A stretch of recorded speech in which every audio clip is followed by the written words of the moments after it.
Fox Sports. We are Blackboard. We are St. Louis.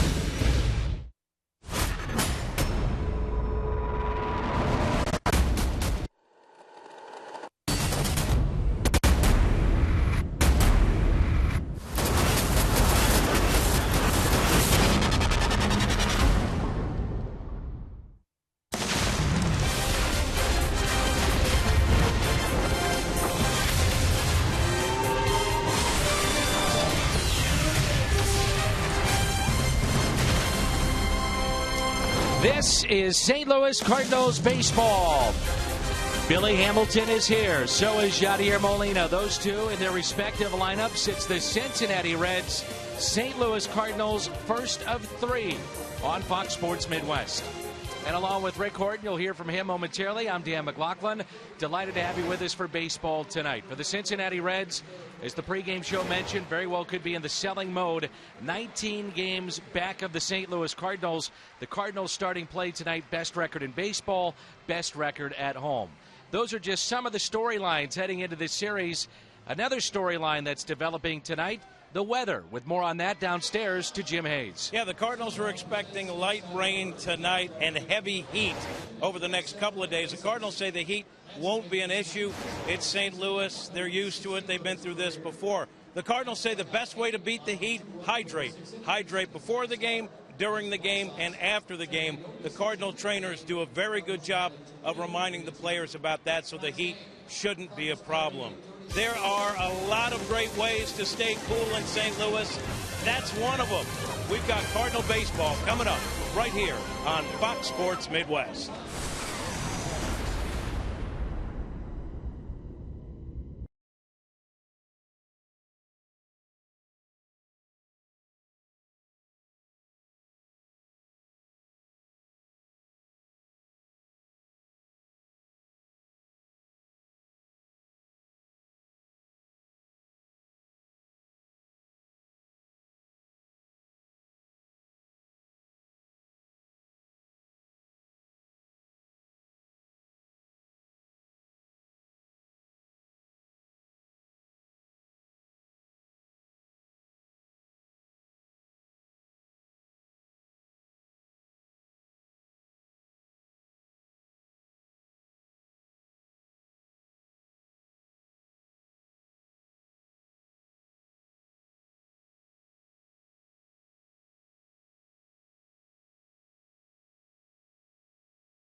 Cardinals starting staff. Most consecutive home games with 3 or fewer earned runs allowed. 24 consecutive games coming into this ball game tonight. The all-time record for the Cardinals since 1920 is 27 in a row, set by the 1987 team that went on to the World Series and lost to Minnesota. Tonight, the Cardinals turn to Lance Lynn. 28-year-old right-hander Lance Lynn has been a big part of that streak. 5-1 at home, and he's also pitched very well against Cincinnati. 6-3 lifetime. It's Lance Lynn, 7-5. Raisel Iglesias, 1-2. Reds and Cardinals next.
Sports Midwest is brought to you by Budweiser. Make a plan to make it home. Save big money at Menards on all your home improvement needs.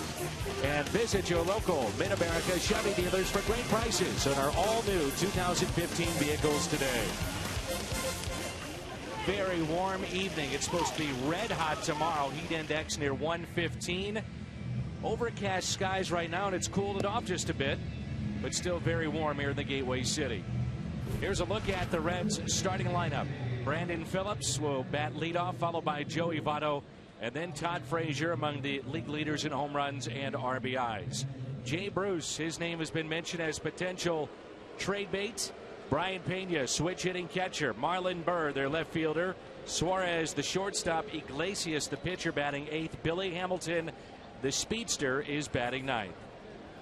And Lance Lynn gets the call tonight for St. Louis, start number 19. Another solid season for Lance. There's a 7-5 record, the ERA under 3, and he has been very, very durable. And as we mentioned in the last segment, he's pitched extremely well here at home, but then again, who hasn't? Brandon Phillips is hitting .276, 5 home runs. He's driven in 32. They're trying to find an answer at the top of this lineup. And the last time that we saw Cincinnati a couple of months ago, it was Billy Hamilton. You know, Phil Nichols is always hustling, our cameraman. I mean, that guy is hustling. That's his good luck charm right there for Mike Matheny. Hot night. Way to go, Phil. Here's a 1-1 pitch. 1-2. This Reds offense has scored 53 runs in their 10 games in the second half. That's the most in Major League Baseball. It's a lineup that should be better when you look at some of the pieces. Here's a 1-2. Fouled back, and a good cut by Phillips. Aging in some ways when you look at a Brandon Phillips, but Joey Votto, the best on-base percentage guy, really in the National League. Frazier having a big year. Jay Bruce behind him. This is a club adding the speed of Billy Hamilton to that should score more runs than they do. The Cardinals a record of 63-35. A pitch inside and pulled foul. Cincinnati 43-53, 19 games back. Scoring runs not their major problem. Their major problem is getting people out. Starting rotation has changed. They're in flux with their roster as we near the trading deadline, but they do have a pretty good pitcher in the ninth. Oh, I'd say the best in the game today is Johnson. Gives it a look. That's Aroldis Chapman, their lone lefty in their pen. And speaking of pitching, the Hyundai pitch arsenal here for right-hander Lance Lynn. You could throw the sinkers, the four-seamers together. Really, they're the same. They're just a different kind of fastball, but he does use slider. And again, maybe you can call that a cut fastball as well. He really throws a lot of fastballs primarily. In fact, he does that more than anybody in baseball. 1-2 pitch lifted out to center. There is Peter Borges on the bench for Cincinnati. One name you'll definitely recognize at the bottom of that graphic, Skip Schumacher. And then you have Barnhart, the switch hitter, Ivan De Jesus Jr., Jason Bourgeois. Kyle Skipworth is their catcher that backs up. He hits from the left side. So one out, nobody on, and here's Joey Votto. And Votto rips that into right center field. Hayward will not get it. Ground rule double for Joey Votto.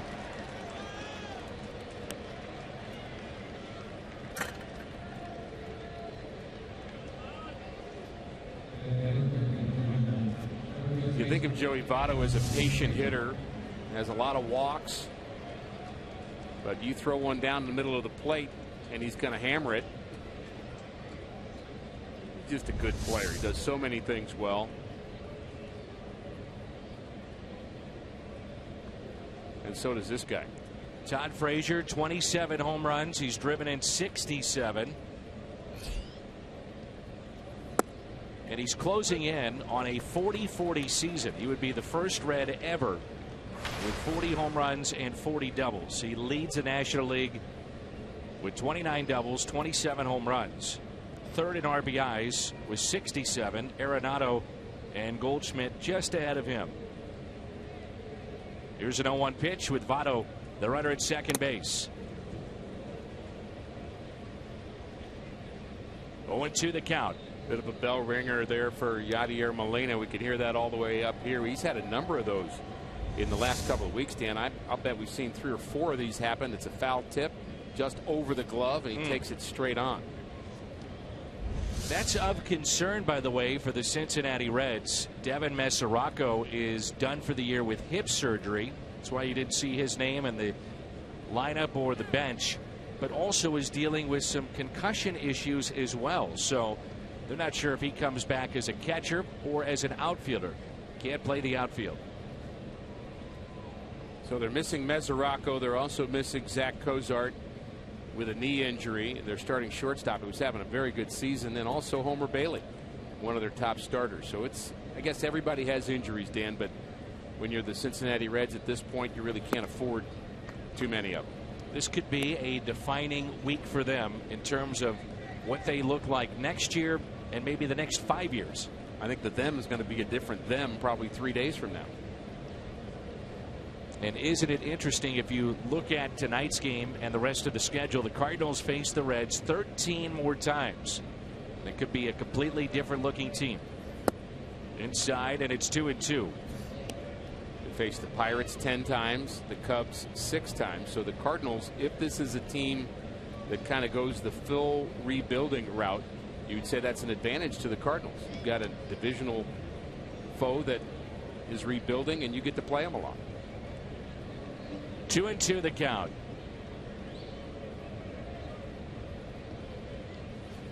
Strikeout for Lynn, his first of the night. Dobbs, Tired Auto Center's defense. Steven Piscotty is in left, Peter Borges in center, and Jason Hayward in right. Carpenter, Peralta, Wong, and Johnson along the infield. Molina behind the plate. Lynn on the mound. And again, it's brought to you by Dobbs Tire and Auto Centers. Here's Jay Bruce. I mean, you look up and down this lineup, there's 4 or 5 everyday players that could be gone. And this is one of them right here in Jay Bruce. 16 home runs. He's driven in 53.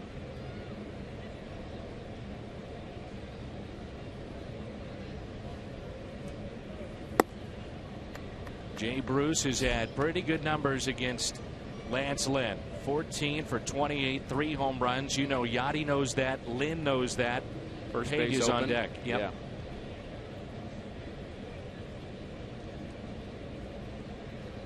Molina sets up way inside, and it's almost as if they're pitching around him here. Couldn't blame him either.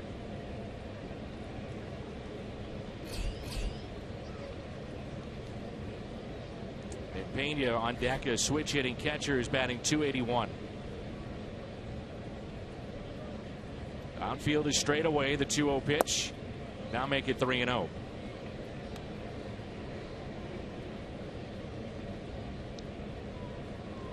Pretty extraordinary numbers, the .500 batting average against Lynn, but you throw in the 3 home runs. I think that's even maybe a little scarier than the batting average. Way outside, and they walk Bruce. So runners at first and second, and it brings in Brian Pena. Inning started with a fly out by Phillips to center. Votto the ground rule double into right center. Strikeout of Frazier, first of the night for Lynn. Jay Bruce the walk, and now Pena. Pena does have a 4-game hitting streak, and he's better from the left side. 302 from this side, 232 from the right side. Outfield again straight away. First pitch is a strike. Marty Foster, veteran in the major leagues, calling the balls and strikes tonight. Marcus Patillo is at first. Mike Mulchlinsky is at second base, and Mark Wegner is your crew chief.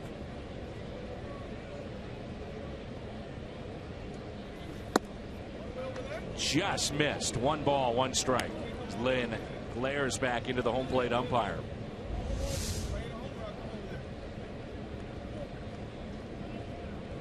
And that's why.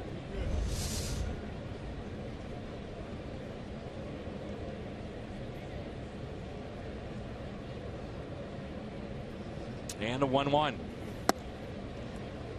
1 ball and 2 strikes. I don't know if you see this, but the ball seems to be jumping out of Lynn's hands tonight. Well, that last pitch certainly did. It had a little hop to it, and makes it very difficult for the hitter to square it up when you've got that extra life on your fastball. 1 ball and 2 strikes. Out of play. From a hitter's point of view, Dan, the ball just explodes on you when it does that. That's why Jaime Garcia is so effective. And looking forward to watching Jaime as he comes back, and we'll see him in this series. But that last-minute movement really confuses guys at the plate.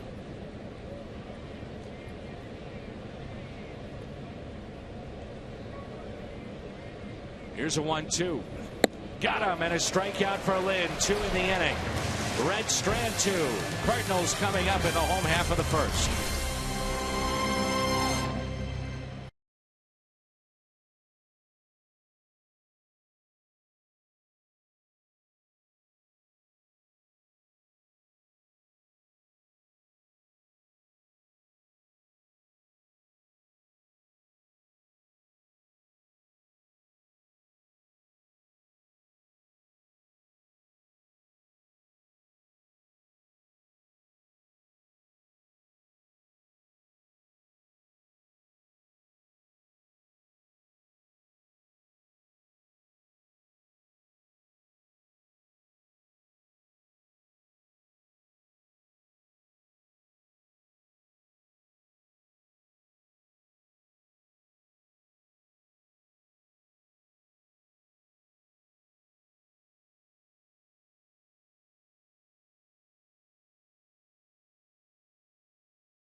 In St. Louis. Colton Wong will lead it off, followed by Matt Carpenter and then Johnny Peralta. Jason Hayward, Yadier Molina, Steven Piscotty start in left field tonight.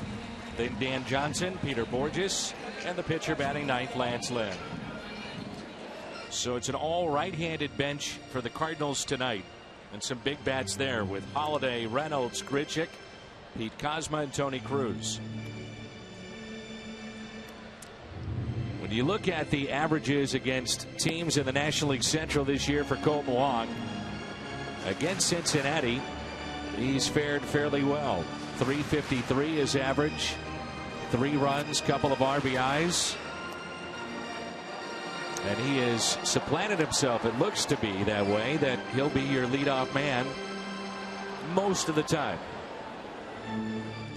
Raisel Iglesias, we saw him make his major league debut, and this will be start number 7 for him. Came on the 12th of April. He went 5 innings in that game, pitched decently, gave up 5 hits, 3 runs against the Cardinals. It was a no decision.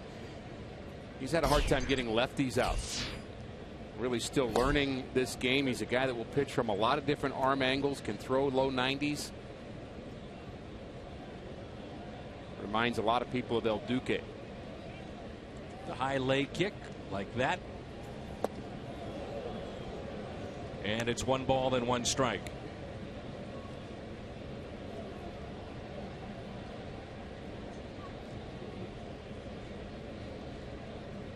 One pitch, and that hit Wong. Well, that's a 3rd or 4th time he's been hit in that foot. Yeah, it's 11th time this season he's been hit. But that's a 3rd or 4th time, I bet, Rick, in the last month. Just like this. It's back foot, right on the toe.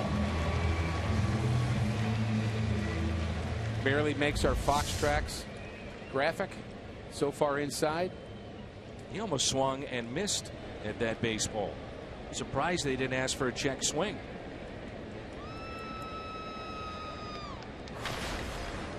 Here's Carpenter hitting .252, 10 home runs, and 47 RBIs.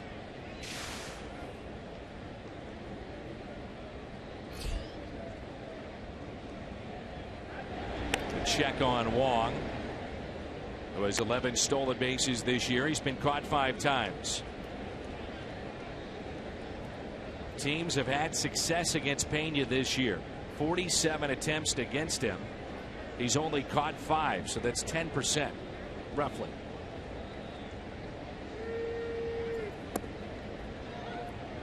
There are 2 spots in the Cardinals order that are tailor-made for hit and runs, and this is one of them. Matt Carpenter hitting behind Colton Wong, the guy that can handle the bat behind the guy with speed.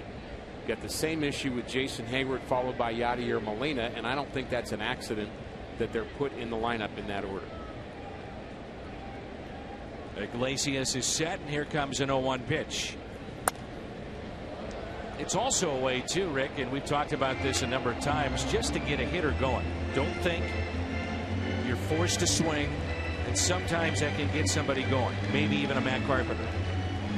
A hit and run swing is very simple. See the ball, hit it. Try to square it up, hit it on the ground especially. And there are hitters that will say that that helps them kind of get their stroke back.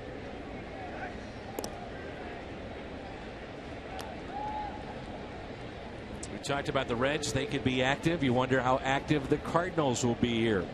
Final few days of July. One of the big chips, though, has fallen already, and that's Johnny Cueto, no longer with Cincinnati.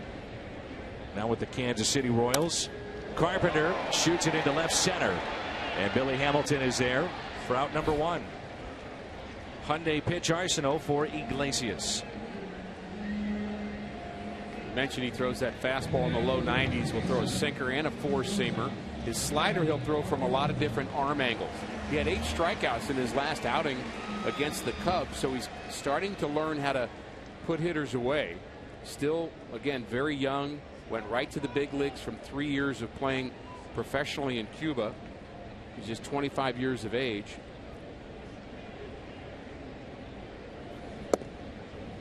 And a strike to Johnny Peralta.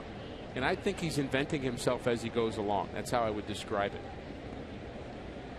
Guys usually do that towards the tail end of their careers, don't they? Not when they're 25, and yeah, but he hasn't really had a lot of experience as a pitcher. He was originally a shortstop, so they converted him just a couple years ago. So he went from a shortstop in Cuba to a pitcher in the major leagues in a very short period of time, relatively speaking. So you talk about a lot to learn, including the language. And we understand that he's really working hard to pick up England. No balls and 1 strike on Peralta. That's the other thing he'll do occasionally against right-handed batters is drop down. Peralta has had his issues against Cincinnati. 2 years with the Cardinals, he's hit just .153 against the Reds. He has stranded 50 against Cincinnati in 2 years.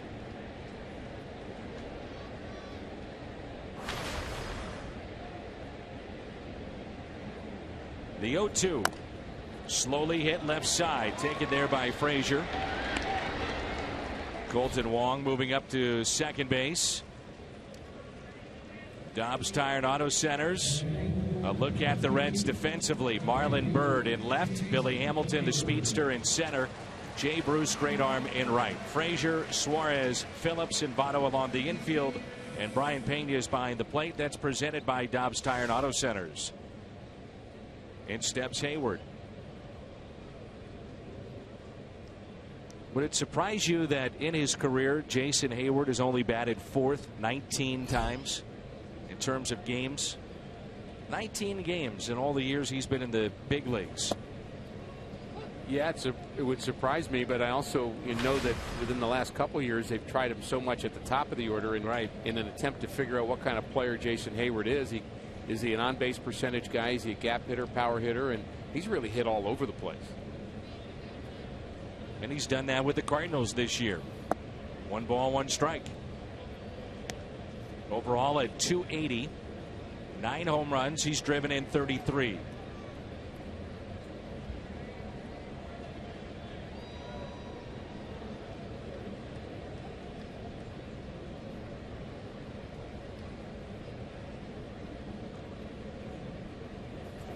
One is ripped to second, almost knocked him over. Phillips. You can't hit a ball any harder than Jason Hayward just did. An absolute rocket to Phillips, and he makes the catch. The Cardinals strand a runner. Bam! Phillips makes the play, and there's no score.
Per hour. Let's say he squared it up. Yeah, that's one of those line drives you're not really sure you want to catch. because it hurts. Even at this level, huh? do a little Olay. Nah, I never saw it. Here's Marlon Byrd. Brandon Phillips, one of the characters of this game. Had a nice conversation with him before the game, too. Sure does smile a lot, doesn't he? I asked him about that. I said, you're always smiling every time I see him. And he said, why wouldn't I be? I'm getting paid a ton of money to do something I love.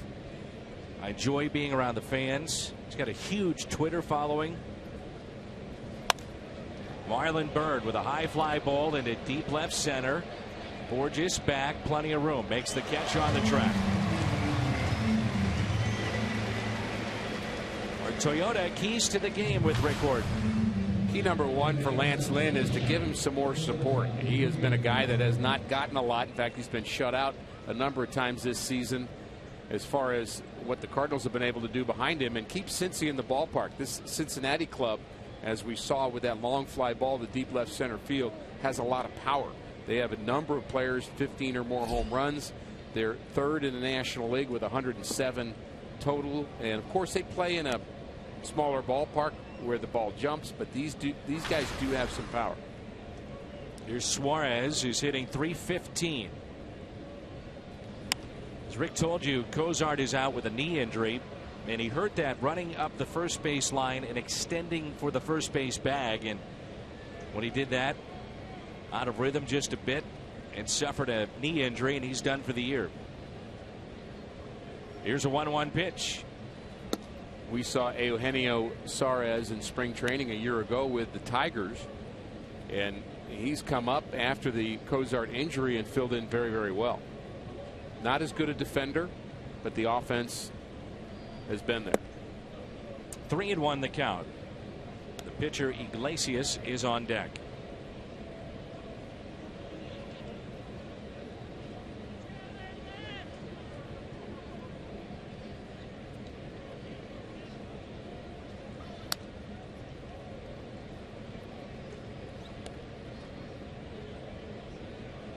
Three and two. The Cardinals here at home, 36-13. Think about that. Just 13 losses, and here we are almost in the month of August at home. 3-2 pitch is a base hit. Right center field.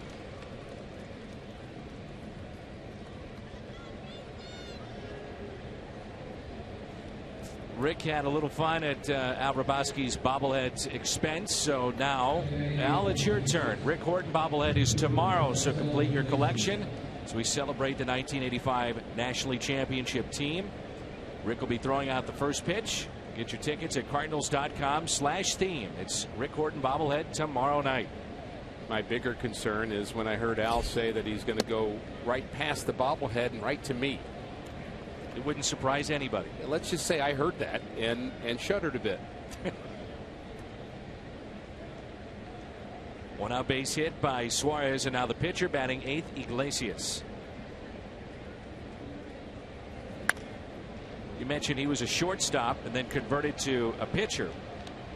I always find it interesting to look at some of the numbers when you do bat the pitcher eighth. And this season, there have been 183 games in which that has happened. The record in those games is 8 below 500 for the teams that do it. And the teams do not score more runs as opposed to when you have the traditional lineup of the pitcher batting ninth. It's almost a run difference. You'll get in a great discussion with baseball people about that as to whether or not that makes sense. Of course, we first learned of that theory from Tony La Russa, who got it from numbers guys that said that, you know, you really want your ninth place guy to be an extra guy on base for your RBI guys at the top of the lineup. Whoa. Long on the bag, first sacrifice this year for Iglesias. But I think that's still kind of a debatable question, whether or not that makes sense or not. Now you bring in Billy Hamilton, the switch hitter. Isn't it interesting, Dan, how many times this year we have seen a bad throw from a pitcher to a base? And I know folks are confused about that. You know, you see pitchers throw balls on the outside corner from 60 feet 6 inches away, and you can't lob a ball from 30 feet away, somewhere close. It's amazing how many times pitchers will make a bad throw, but it's a different motion. You're really throwing like an infielder, not like a pitcher anymore, and a little bit more of a short arm throw, and if you don't practice it, it's hard to be good at those. 2 outs and a hard hit ball to Peralta. Hamilton retired. That takes a hit and a run away from Cincinnati.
Yeah, Randall Grichuk is dealing with a bit of a groin issue after tweaking something, running out a ground ball last night. He was later taken out of the game for precautionary reasons. Grichuk told me he's actually been dealing with a minor groin issue for a couple of weeks now, but last night it kind of grabbed him and tightened up.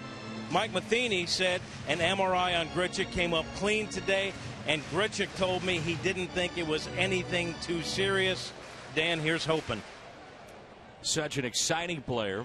It's going to be hard to keep him out of lineup when he is healthy.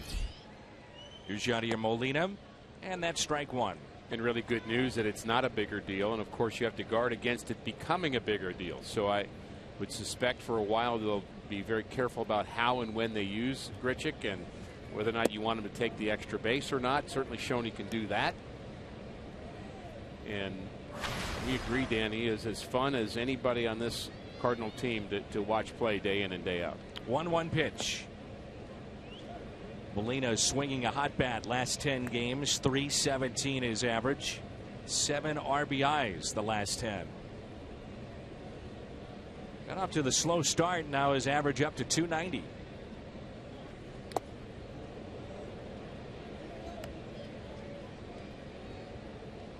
These hot days, day in and day out, you find number 4 still back behind home plate. Tony Cruz with 6 starts this year. That's it. You rarely see Yadi kind of dragging, and you can kind of tell at the plate or even behind the plate when a guy's just worn out. And Yadi finds a way to get his body ready to play every day. Really amazing with all the innings he's logged. The 2-2 swung on and missed. First strikeout for Iglesias.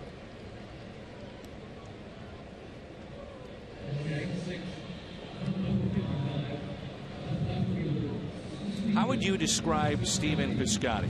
We're asked about him an awful lot. We've seen him primarily in spring training for us. How would you describe him? What kind of player he is? I'd say he's a solid hitter with average to above average power, more of a gap hitter, doubles hitter. I would think at the big league level, can occasionally run into one. but he's hit everywhere he's played, so he's a hitter, and off to a good start with the Cardinals so far. He's not a guy that I think is going to wow you with anything necessarily, with the power or defense or speed, but he's just a solid player. So more of a doubles gaps type hitter. Yeah. Ball's behind here, 0-2. He gets the start tonight in left, and he strikes out. Second of the night for Iglesias.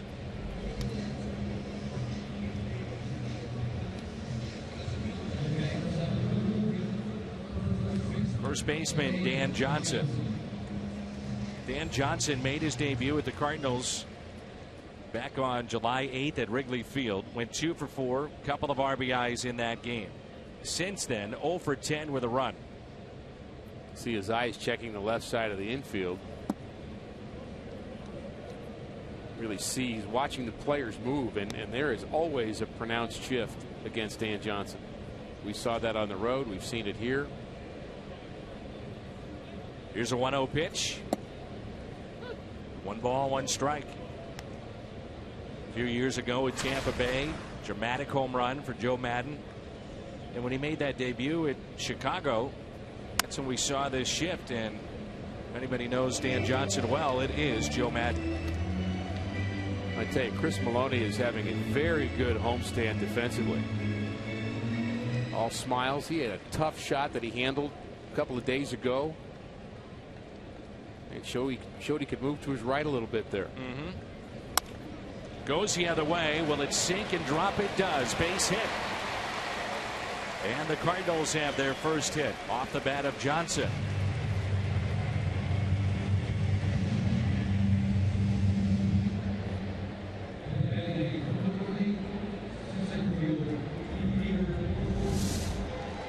There's Johnson going the other way. Now there's a difference between hitting the ball on the ground the other way and in the air the other way.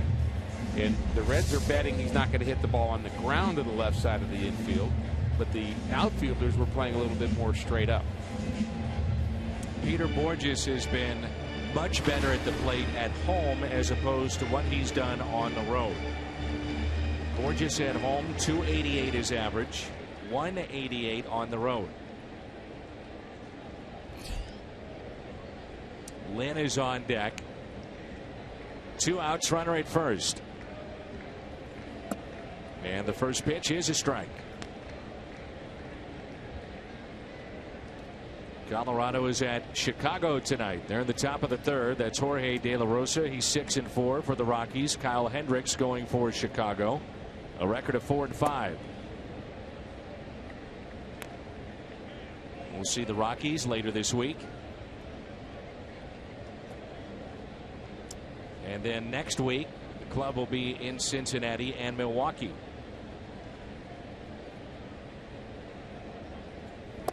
After that, another extended homestand. So this is a really important stretch of games, 2 or 3 weeks here for the Cardinals. You can't take the Cincinnati Reds for granted. They're in turmoil right now in a lot of ways because they're worried about who their teammates are going to be the next day. They've already traded Cueto, and there's 4 or 5 guys that are rumored to be going somewhere, and Brian Price trying to hold it together. But just because they're in turmoil doesn't mean they're not big leaguers that can play. You've got to find a way to beat them. You can't just expect them to beat themselves. The 2-2 on the outside corner. Iglesias strikes out the side here in the home half of the second. Top of the lineup coming up. That means Phillips, Votto, and Frazier.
photo. Use the hashtag MWDataStrongFan. It's brought to you by T-Mobile.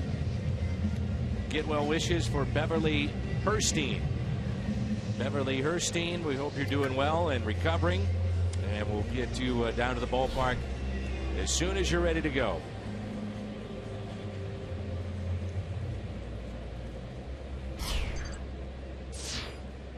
Brandon Phillips, Joey Votto, and Todd Frazier.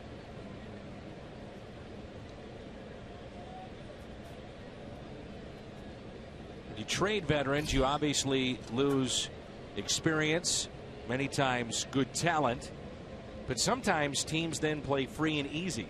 That's the flip side of it too. You and I took a look at the Cueto trade and looked at the 3 pitchers they got back from Kansas City, and eventually that could end up being a really good deal for the Cincinnati Reds. Interesting that Walt Jocketty is in a position of being a guy that is getting rid of older players, or in the mode of trying to do that to get young players to stockpile an organization for the future. That's not his norm. And that's a base hit into left center field. He's usually been on the other side of that. Phillips 1 for 2. You hear so much about the contract of Joey Votto. As you'll see the swing here by Phillips, which is well above $200 million. A lot of years left, a lot of money left. Is it far-fetched to think that Joey Votto, though, could be moved to, let's say, Toronto, his hometown? And you know that a team like that would love to build around a hometown Canadian kid. Is it far-fetched? No.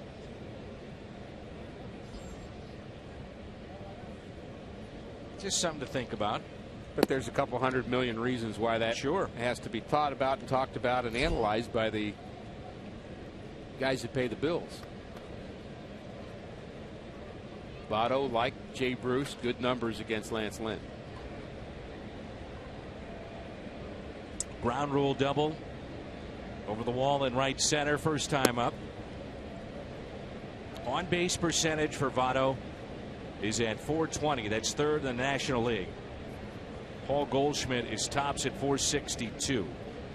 Votto has drawn 68 walks. That also is third best in the league.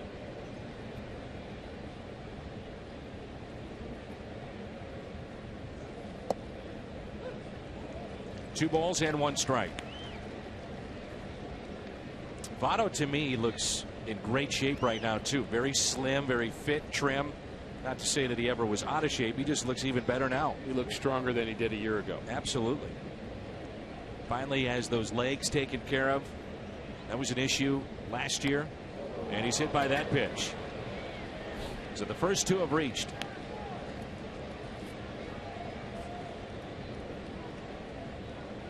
Age-old question, do you want to pay for on-base percentage and runs scored, or do you want to see the power numbers for the type of money they're shelling out for Joey Votto? Well, this isn't just a decent on-base percentage. This is up among some pretty impressive players when you talk about Barry Bonds and Frank Thomas, Edgar Martinez, a terrific hitter, Wade Boggs. You got guys that are some of the game's best hitters over the last 20 years, and he's right up there. So he's really a special player.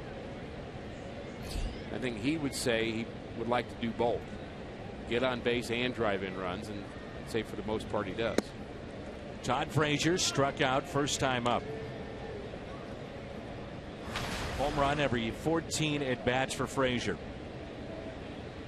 Leads the league in total bases. One of the most popular players right now for the Cincinnati Reds, the Queen City, especially after winning the home run derby in the All-Star game.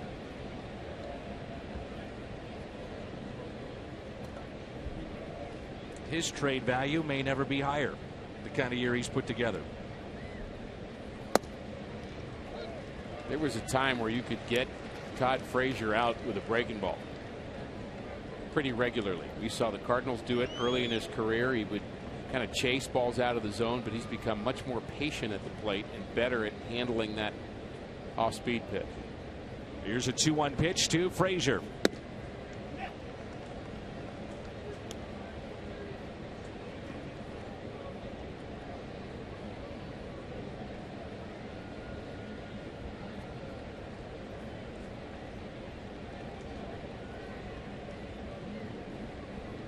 3-1 pitch here for Frazier.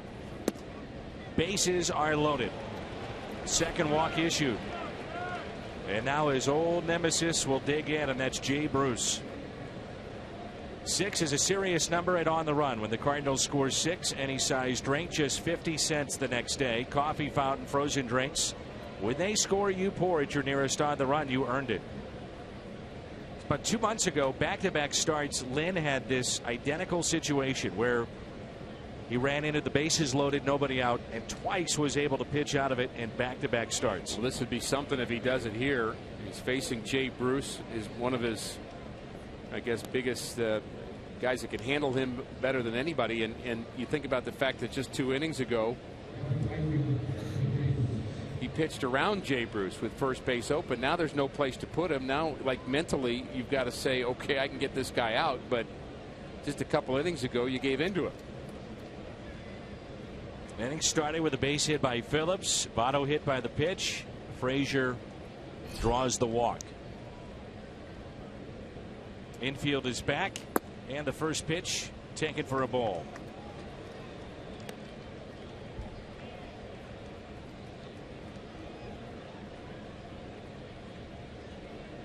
This is where Lynn has to regroup and get after it.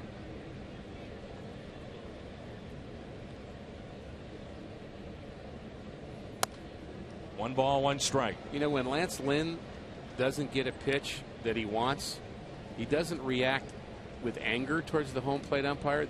The picture on his face to me is like the kid that didn't get what he wanted for Christmas. He's just disappointed. Heavily. Not really angry. Just disappointed. 1-1 pitch. And he did go. 1-2. Bruce, by the way, is grounded into 7 double plays. Is this a strike? Off the plate? Merry Christmas. Santa was always good to me. It still is. Hopefully for you as well. Oh, absolutely. 1 ball and 2 strikes. Hit out of play. Now, the one thing you think about, though, yeah, Bruce has gotten to Lance Lynn, but he strikes out a ton. 85 strikeouts this year.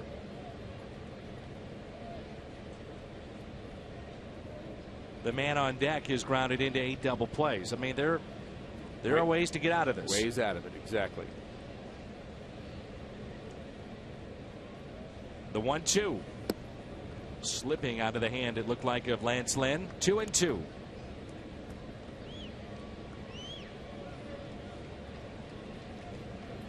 Phillips, Votto, Frazier all aboard. 2 balls, 2 strikes. So we play here in the top of the 3rd.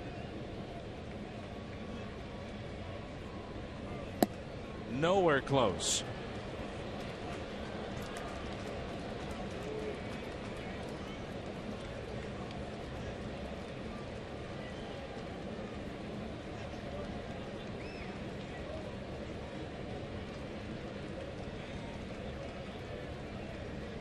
(3-2).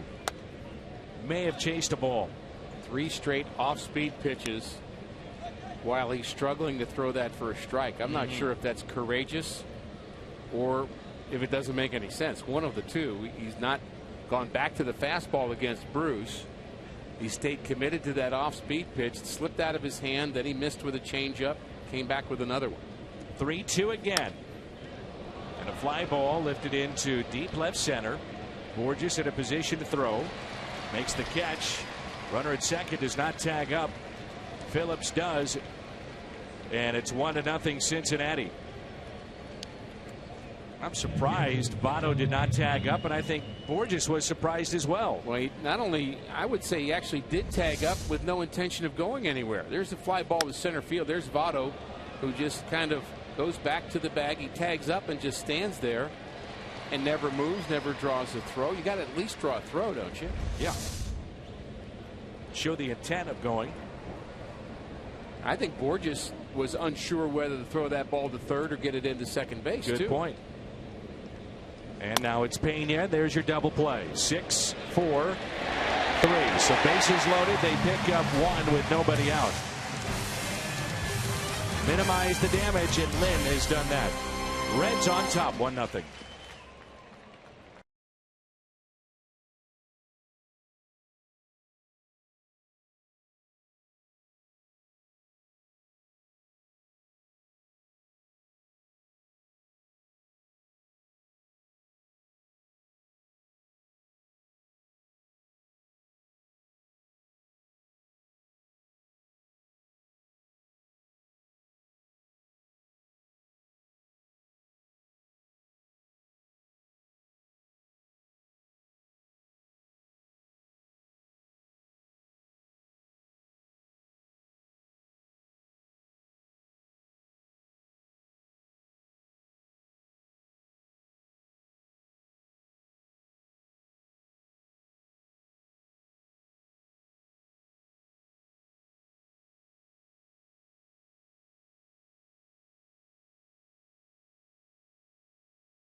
#1 app for live baseball. It's in-game highlights, live look-ins, replay reviews, and so much more.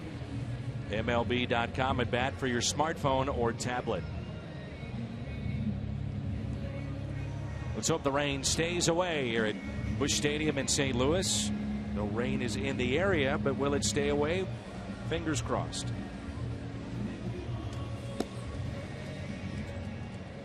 Jim Hayes, Rick Horton, I'm Dan McLaughlin. You're watching Cardinals baseball on Fox Sports Midwest.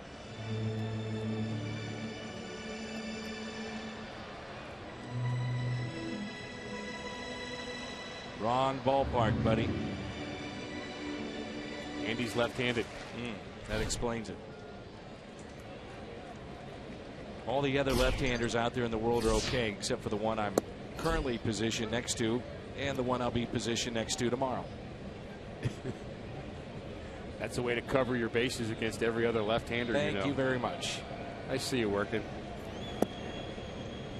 Here's Lance Lynn, then Colton Wong and Matt Carpenter. Tyler Clippard was traded today from the Oakland A's to the New York Mets as they bolster that bullpen. As Lynn serves it into right. Get there in a and hurry. that's a base hit. Votto, if he gets to the bag at first base, they have a shot. If Votto's covering first base, he seems to be a little lethargic here this afternoon in the St. Louis Heat. Didn't even have it on his mind at all to cover first base. But Jay Bruce certainly did.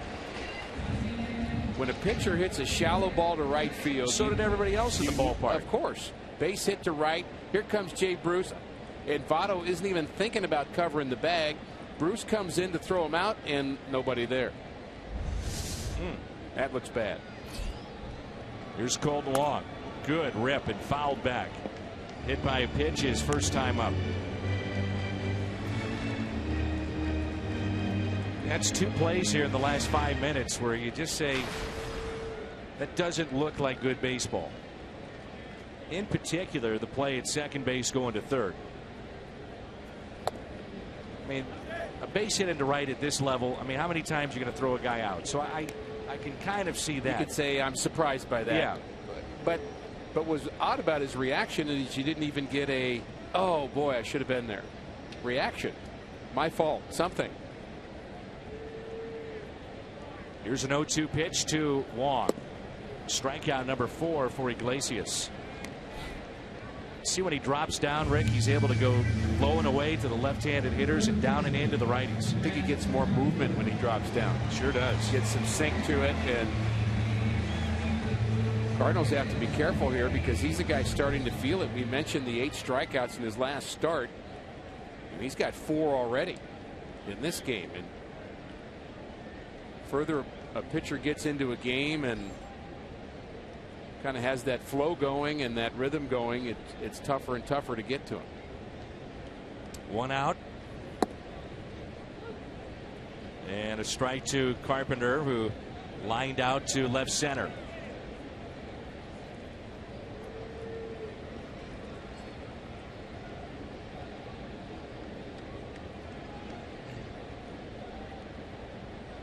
Here's an 0-1 pitch.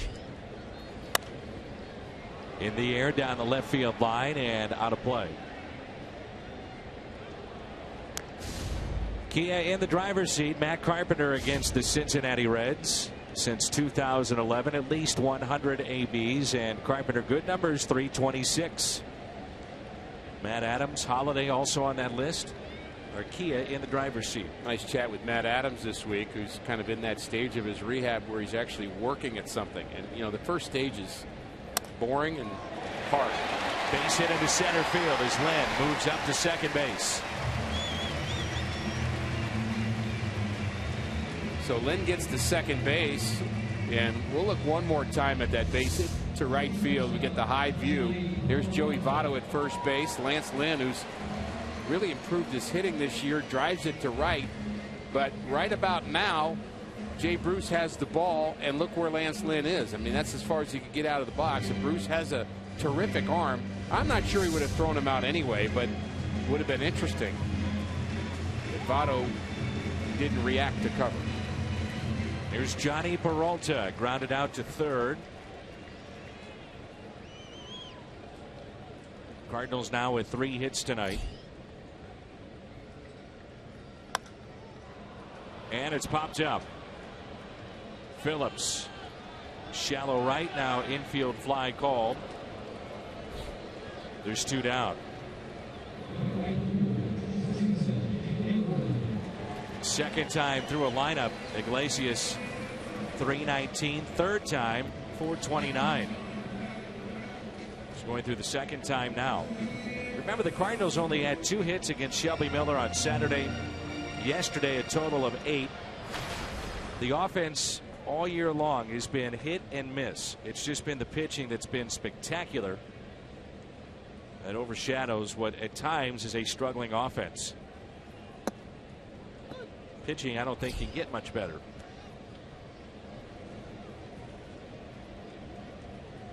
Hayward lined out to Brandon Phillips. First time up. Hit speed was 105. Here's an 0-1 pitch.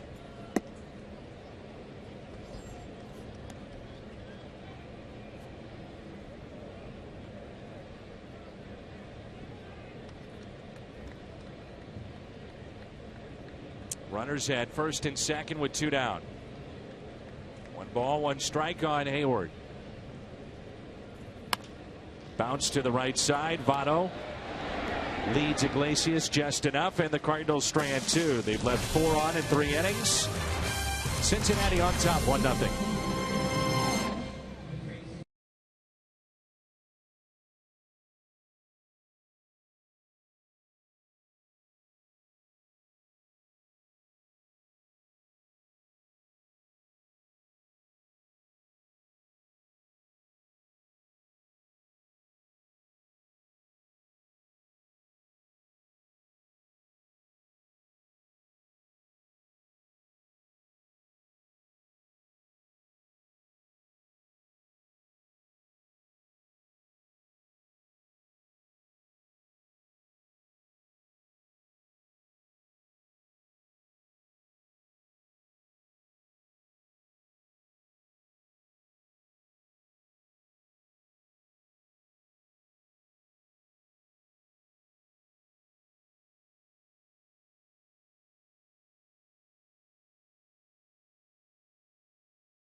He's presented by Edward Jones, and you can see that class at Ballpark Village.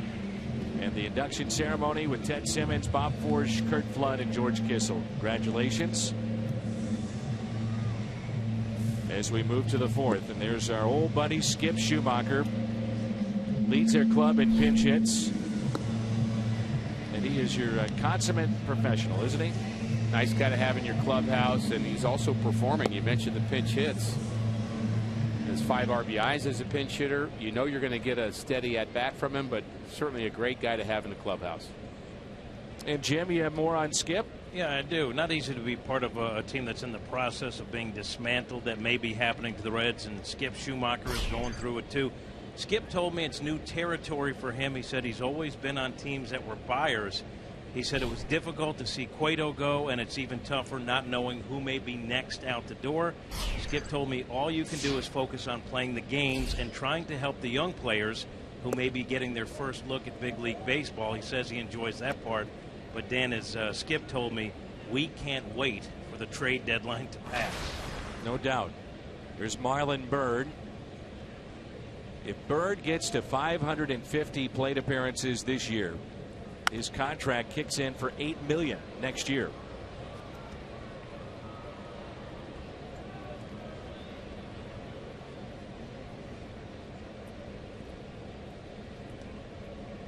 One ball, one strike. He's played center field. He's in left field tonight.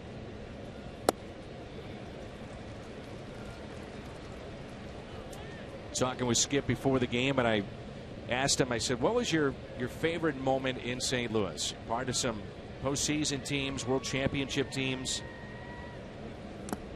That's held on to by Molina. He said, honestly, my favorite moment was coming in as a visiting player in the playoffs with the Dodgers. He said, I got a standing ovation in the playoffs wearing Dodger blue. That's something he'll remember the rest of his life. He'll remember games and moments and wins and walk-offs and all of that stuff. But when you kind of hang up the spikes and realize it's time to go on and get on with the rest of your life, you kind of look back and you realize that stuff's pretty important. And he has, when it's all said and done, one of the biggest hits in postseason recent Cardinals history. Roy Halladay, Game 5, that epic matchup with Carpenter. That's bobbled by Peralta. Best game I've ever seen. And it was his RBI that won the game for the Cardinals. Wound up being a 10 or 11 pitch at bat. And then, of course, the famous rally squirrel at bat. I mean, who would forget that? That was Skip at the plate. But one of our favorites for so many years, Skip Schumacher.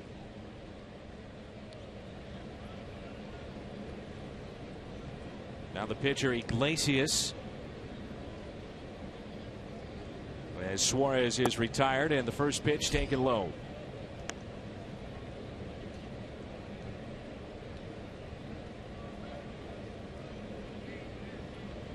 And the 1-0 pitch. 2 balls and no strikes. But you think about guys like Skip and Walt, as you mentioned. Rarely, if ever, have they been in this mode.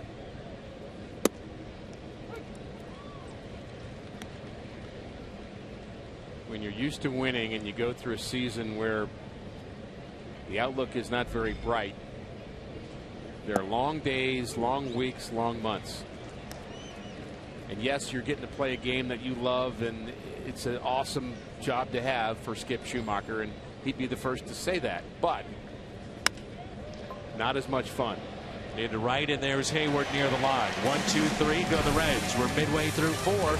Cincinnati on top. It's 1-0 from Busch Stadium.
Village today as the Cardinals and U.S. Soccer made the official announcement that Busch Stadium will host a qualifier coming up. That'll be held in November. Men's soccer team. Let's look at the Women's World Cup Championship Trophy, which was on display. I had the honor to MC it. There's Bill McDermott. We call him Mr. Soccer. Some of the stars for both the men and the women were here today. And we had a lot of fun. Big crowd, and the announcement of the men's team for a qualifier for the World Cup will be held in November. Check the Cardinals website for more to get your tickets. This place will fill up. Mayor Slay was there. Bill DeWitt III, the Cardinals president. As Molina fouls it back, and that's strike one. Iglesias struck out the side in the second inning, and that included Yadier Molina. He struck out 4 on the night. There's 3 hits aside. And the 0-1.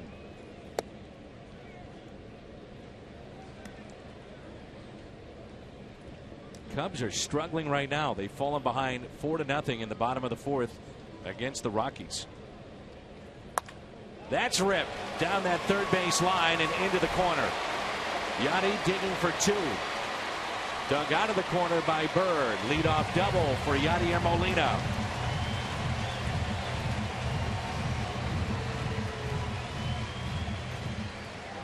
You mentioned the average up over 290 for Molina, and he's starting to hit the ball with more authority too.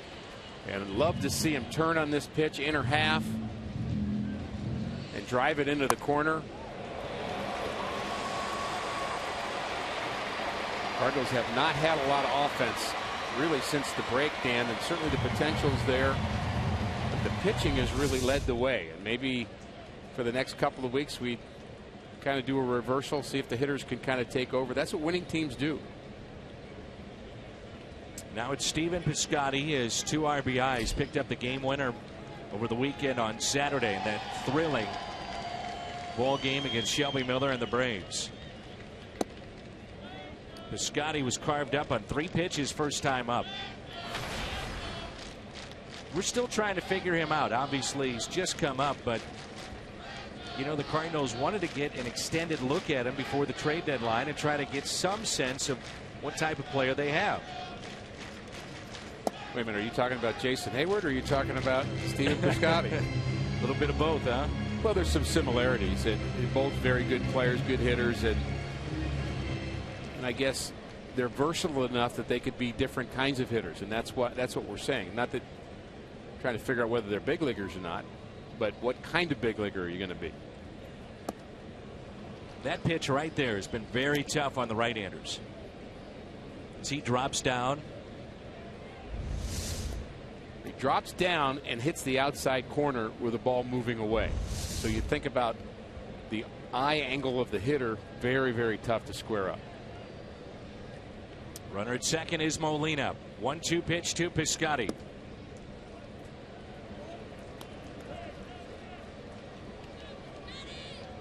Outfield arms very good for Cincinnati. Jay Bruce, a cannon in right. Billy Hamilton, a terrific outfielder in center. He has 6 assists in center. And Marlon Byrd good in left. Just missed, and it's 3-2.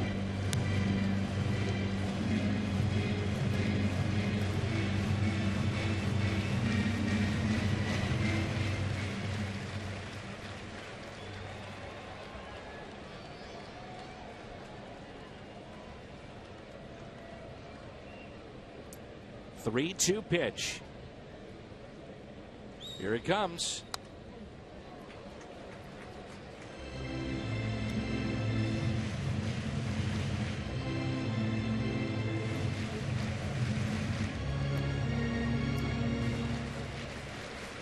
I'm not sure I understand the value of having Votto as far off the line as he is, and Phillips was playing him kind of straight up. When that last pitch was thrown, they were even closer than they are right now. Takes away some defensive range, doesn't it? Sure does. 3-2. Piscotty, base hit, out to left. And Molina will be held up at third. The Cardinals had to make sure that got over the outstretched glove of Todd Frazier. Almost had it. And now runners at the corners. Nobody out for St. Louis. BJC Healthcare difference maker. Remember, division alignments changed back in the mid-90s. And in 1995, it was Cincinnati winning the division. But since that time, this has been a division dominated primarily by St. Louis and then Houston before they moved to the American League.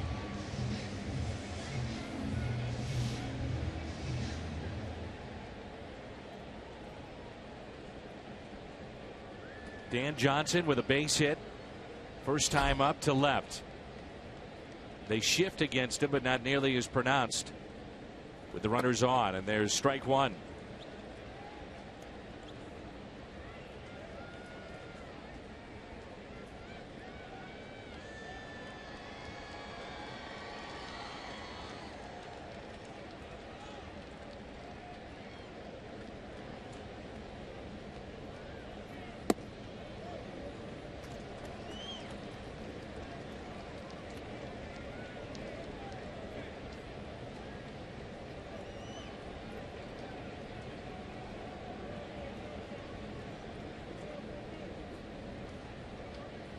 Here's a 1-1 pitch to Johnson. On its way.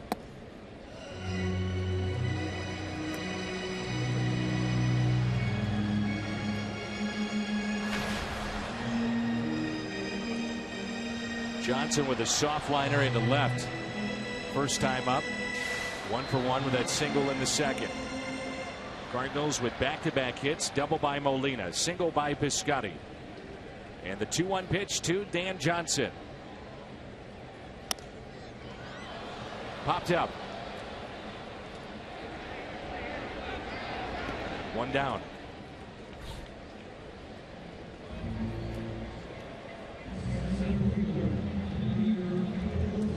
So many times, Rick, you think about, okay, first base open. I can pitch around Peter Borges. In this case, you have second base open. Will Borges see much to hit in this at bat with Lynn on deck? Yeah, I think they're going to go right at Borges and hope for the best. That Borges, who struck out last time, is ahead of Lance Lynn. And yes, he got a hit last time, but he's your pitcher. So you'd rather face, if you're Cincinnati, the way I'd look at it, you'd rather face Borges and Lynn than Lynn and Wong.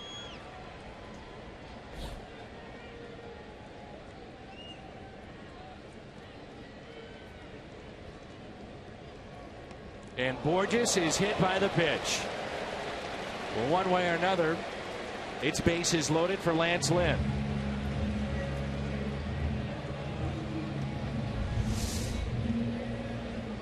They set up inside and the ball just gets away.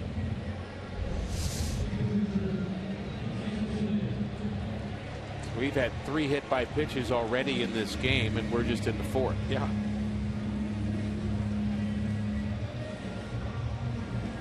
And what's he telling them right there? You've got bases loaded, 1 out. Give me an idea what you think Ogendo is telling his pitcher. Well, there could be some conversation about just kind of putting the ball in play, and I think the thing you worry most about in this situation, frankly, is a double play. So maybe it's better for him to just kind of air out a swing and let it go instead of just trying to feel for it. And it may be a matter of Oquendo telling him to be patient here too. Make him throw you a strike. He just hit a batter. He's got the stress on him. Don't make an easy out with the first pitch. And the first pitch taken low. Lynn with a base hit into right, first time up. I would take a strike. Cincinnati took a 1-0 lead back in the 3rd. Cardinals could tie it up here or take the lead. 1 ball and 1 strike.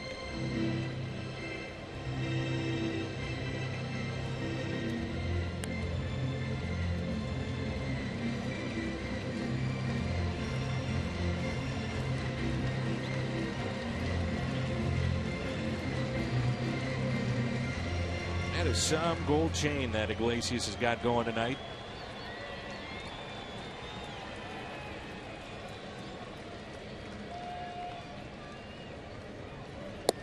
We've seen many times where the home plate umpire will ask him to take that off. I mean, I'm dead serious. We can see a glare up here in the booth. Well, there really is a rule that it's supposed to be covered, and there was a time when that was a little bit more in fashion, the major league level, to wear heavy chains, and a lot of them, that they kind of cut down on that and made sure guys didn't do that. 1-2 pitch, and Lynn strikes out. 5 strikeouts for Iglesias, and it's up to Colton Wong.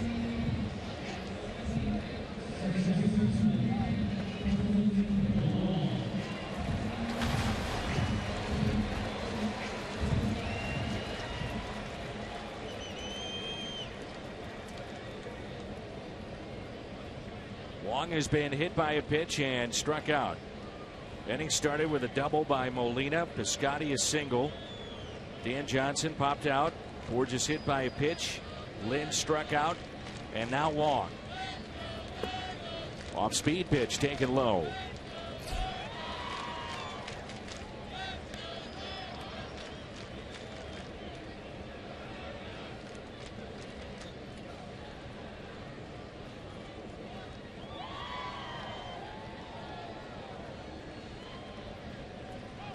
The 1-0 to Colton Wong. 2 balls and no strikes. Biggest miss of the inning so far was Dan Johnson not either getting the ball into the outfield or even getting the ball on the ground. You got first and third, nobody out. Have to get a run there.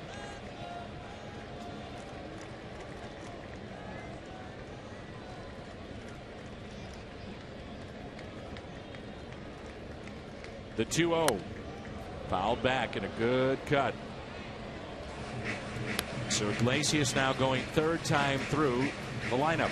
And his OPS is 1.286, which means he's given up not only hits and guys are getting on base, but he's also given up some big flies and some power numbers late. And 429 average. See if the Cardinals can capitalize on that number. 3-1 on Colton Wong with the bases loaded. This big crowd is ready to erupt.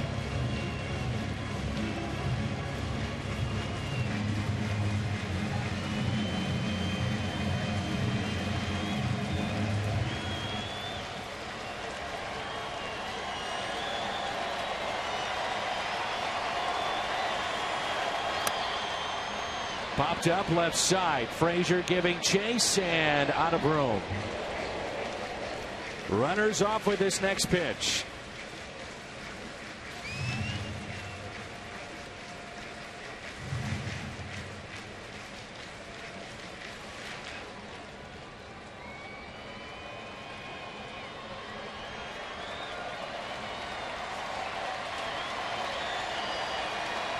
A double could score 3 easily. The 3-2. Wong drive right field. Grand slam. Oh my. Grand slam. Colton Wong.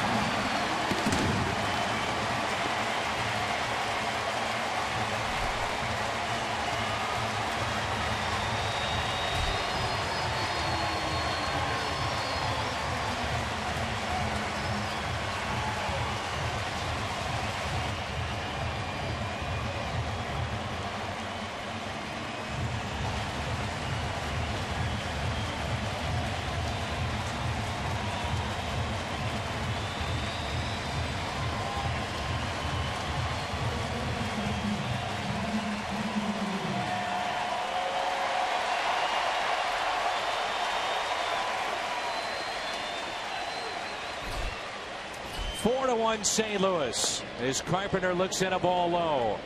Home run number 11 by Colton Wong. RBIs 39, 40, 41, and 42. I said a double could score 3. I like that even better. Woo.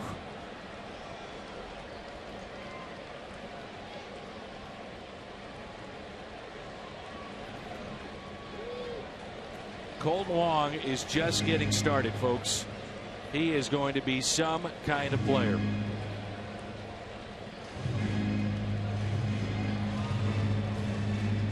His first ever home run in the big leagues, a grand slam.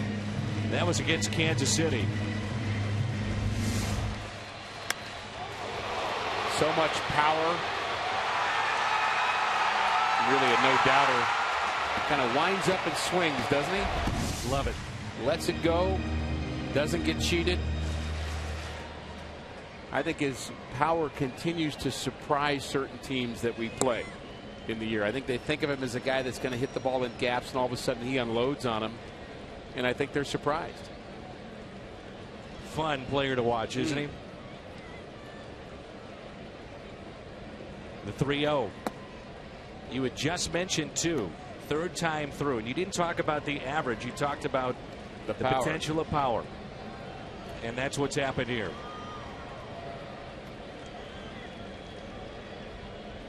(3-1). Carpenter with a fly ball. Right center. And Billy Hamilton is there. Colton Wong has sent a jolt through Busch Stadium here tonight. They were waiting to erupt, and they did. One swing. 4-1 St. Louis.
And the first pitch was a strike to Billy Hamilton.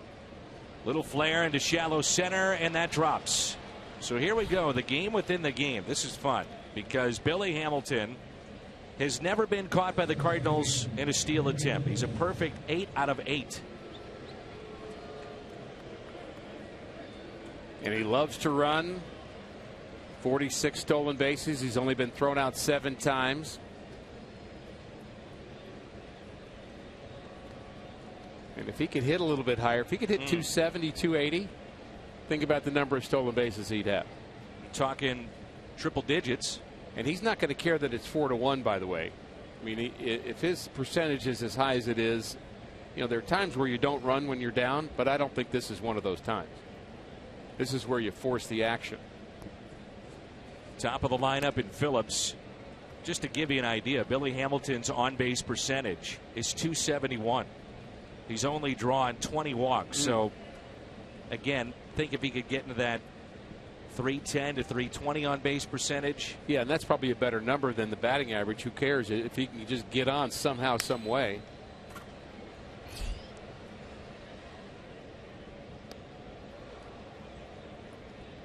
I realize we don't see them every day, but to me, when you have Billy Hamilton at the top of the lineup, it changes potentially the dynamic of the game.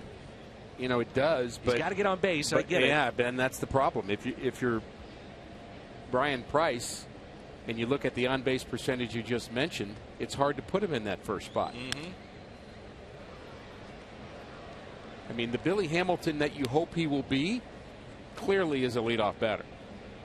And that's essentially what he is here in this inning. And you turn Brandon Phillips, the idea of hitting the pitcher eighth is to have this kind of situation where now Brandon Phillips is a second place hitter who's got to protect him, hit the ball the other way, give him a chance to steal.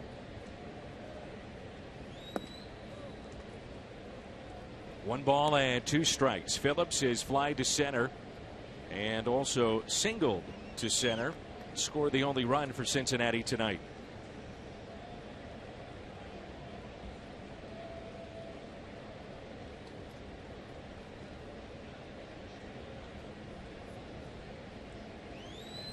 Two and two.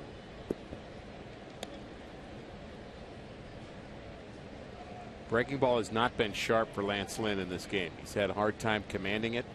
He either leaves it high to the arm side or he pulls it across the plate. He hasn't gotten that right release point yet.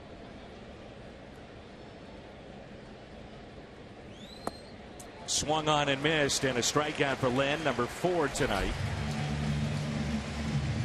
If the Cardinals can hold on in this game and Lynn picks up a win, one of the key spots in the game was the bases loaded, nobody out.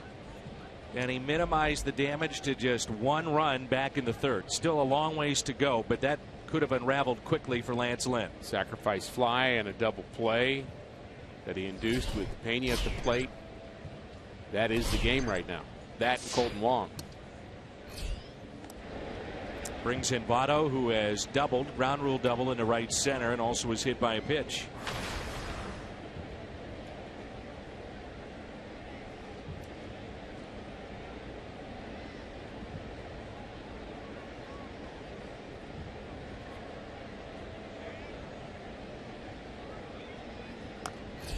Votto trying to bunt his way on. Thank you very much. Molina will gun him down.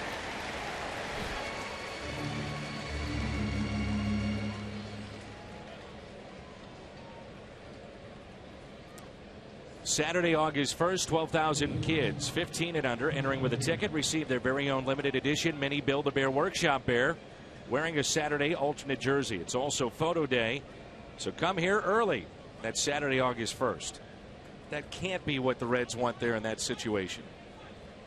Can't be. It wouldn't be what I would want. Let's see him swinging the bat. I understand that he's an on-base percentage guy, thinks he can bunt for hits, and he's certainly capable of doing that. But I'd prefer, with his power potential, swing the bat. Yeah. 2 outs, and that swung on and missed by Todd Frazier. He's had an odd game, Votto has. You know, you're not trying to pick on him. No. It's just. No, I'm not. He's a great player. He's got 18 home runs. He's driven in 48. You're down by 3 runs, and he's bunting. Here's an 0-1 pitch to Frazier. 0-2.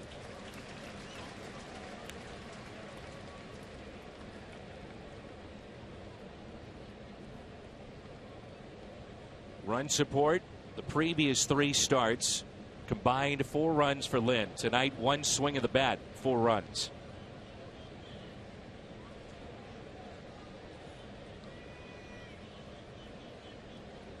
Merry Christmas again. Here's an 0-2 pitch to Frazier.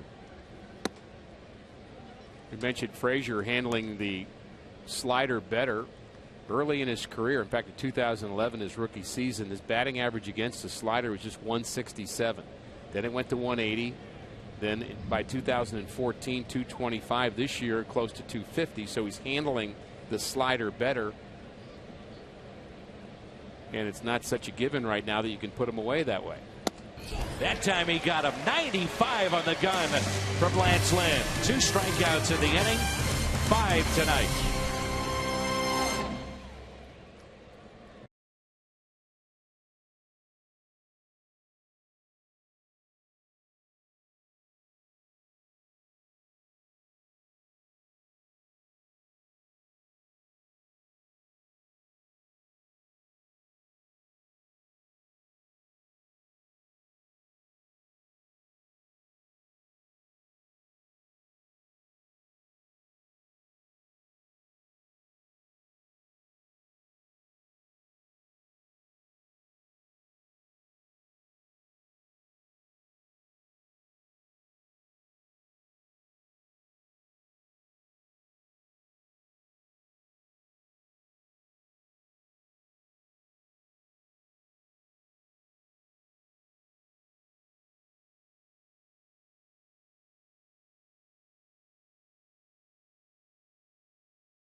Stadium in St. Louis. With our old buddy Skip Schumacher in town. Let's take you back to that game we were talking about, the AT&T U-verse Rewind. Skip Schumacher, a hanger from Roy Halladay, basically his only mistake. That would score for Cal. That would be the only run scored in that Game 5 deciding matchup between Carpenter, Halladay, Phillies, and Cardinals. Remember, that was a 10-pitch at bat. He fell behind 0-2. He fouled off 5 two-strike pitches against one of the best walking the planet at that time, Roy Halladay. You said that was his only mistake. That was the only mistake in 2 hours worth of pitching. Yeah. What a game that was. I mean, it was a clinic. Two guys were former teammates and friends, and Carpenter and Halladay, and just, I mean, if you like pitching, that was the game to watch. I miss watching Chris Carpenter pitch. He was worth the price of admission. There are certain guys you come to the ballpark to watch. Yeah. You say, I can't wait to see that player. He was one of them for me. I don't think the Reds would say that. Oh, no.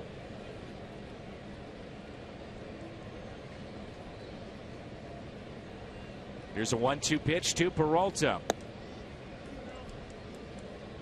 Mentioned that Johnny is stranded 50 against the Reds in a couple of seasons now, wearing the birds on the bat. He's stranded 3 tonight.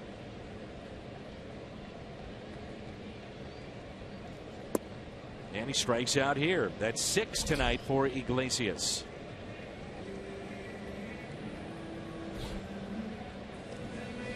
Was there a team that just had your number? I mean, you felt like, all right, I know I'm going Wednesday night. I've got Team X, and I'm like, oh, no. Well, the American League, the whole league. That would be the first answer. I had a number of bad games against the Giants. I'm not sure why. Didn't pitch well in San Francisco. Didn't like pitching in San Francisco. I'm sure I could think of a few others. But you had the number of certain players. They had your number too. Well, Mookie Wilson didn't want to see me. And I remind him of that when I see him. He's a good guy. Oh, he's a great guy. He's an assistant still with the Mets, and occasionally we see him down in spring training. Do you know that he and Bill Buckner go on hunting trips all the time? I did not know that.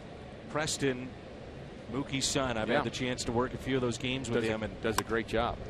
And Hayward hits a fly ball into center field. And we got talking about it both on and off the air, just about the play that went through Billy Buckner's legs. And Jaime Garcia is our Budweiser What's on Tap. He'll go tomorrow for the St. Louis Cardinals in Game 2 against Mike Leake, and it could be Leake's final start as a Red. But he said those two have become extremely close over the years because they're always involved in card shows and signing that famous photo. And actually, at times, Mookie will fly out to visit with Bill, stay with him for a couple of weeks, or vice versa. Interesting, a friendship forged by that one dramatic moment. This interesting move here is Tony Cruz will pinch hit from Molina. Hot night. You just wonder, you know, he also had the foul ball off the face mask early on. Let's just hope he's all right. So your emergency catcher is Pete Kozma. And Tony Cruz steps in. And there he is, Kozma with his gear. And so Molina, he is through for the night. Cruz jammed. And an easy 1-2-3 inning. That sends us to the 6th. Long's grand slam, the difference thus far. It's 4-1 St. Louis.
25,000 fans ages 16 and older receive a one-of-a-kind Lou Brock bobblehead. It's courtesy of Lindenwood University.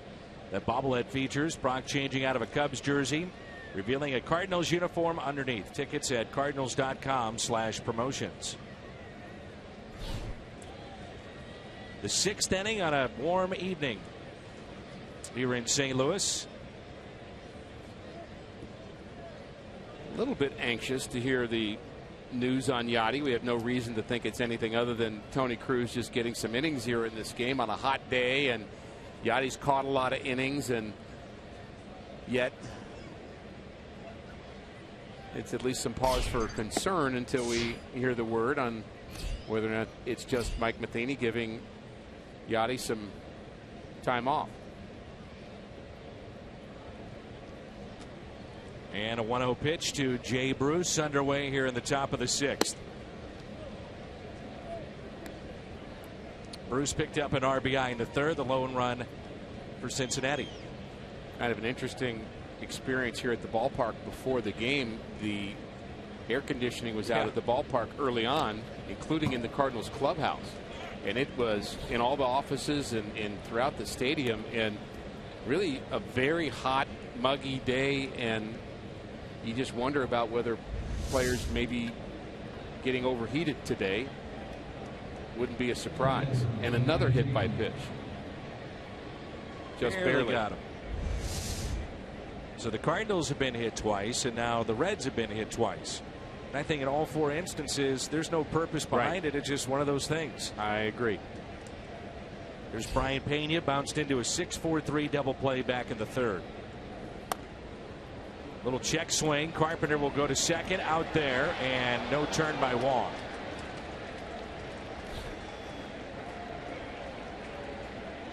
So the Cardinals do get the lead man, and Bruce is off the base paths. And Bruce does exactly what you want your player to do. When the other guy does it, you don't like it. When your guy does it, you say that's good hard baseball right there. He can reach the base, takes out the lower half of Colton Wong, making it impossible for him to throw on to first. That's baseball. I saw something that I do not like to see between innings. Bill Finley visiting with the crew chief. Don't tell me he had an iPad in his hand. He did. Oh boy. Which means rain is probably on its way. I wonder if that's a factor in Yadier Molina coming out of this game.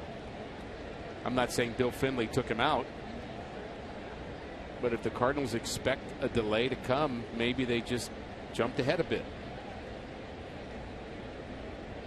I know some people at home are saying, okay, so the AC was out, big deal. I'm telling you, you wouldn't believe it when you got to the ballpark. Oh, it was hot. It was steaming here.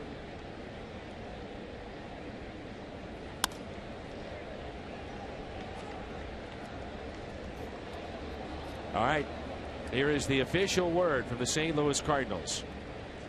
Left game was not feeling well. No. That's what it says. Not feeling well.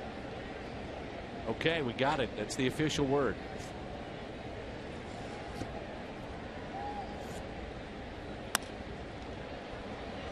Fly ball into right field. Hayward makes the catch. And there's 2 down. Marlon Byrd is hitless in 3 plate appearances, and it brings in Suarez.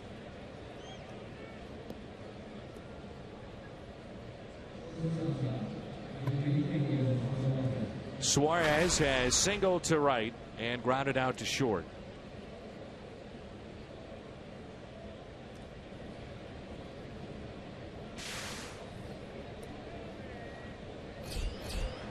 Jumbo Diaz, he was a setup man beginning of this year, got off to a slow start, and he's getting loose.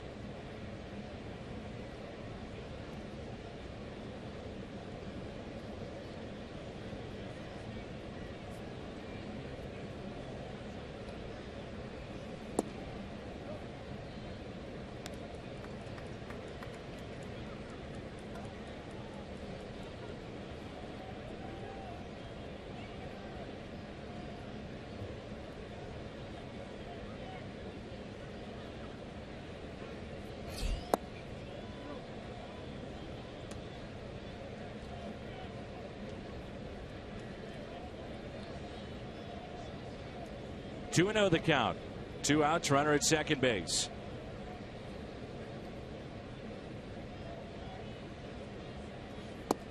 And a fastball taken for a strike.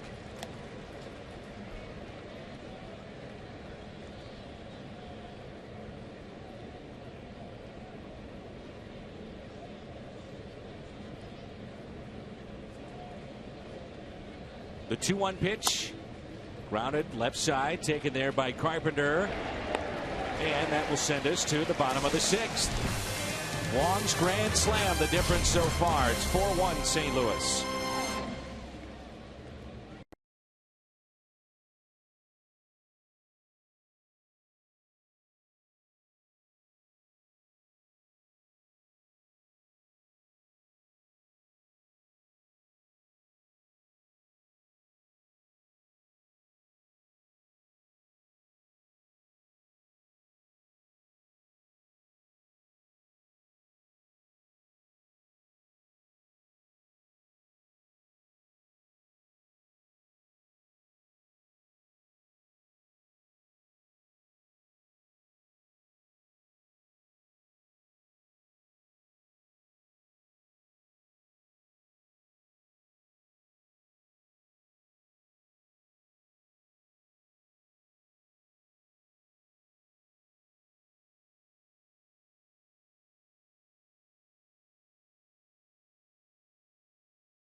And now at McDonald's, get any size McCafe smoothie for just $1.99.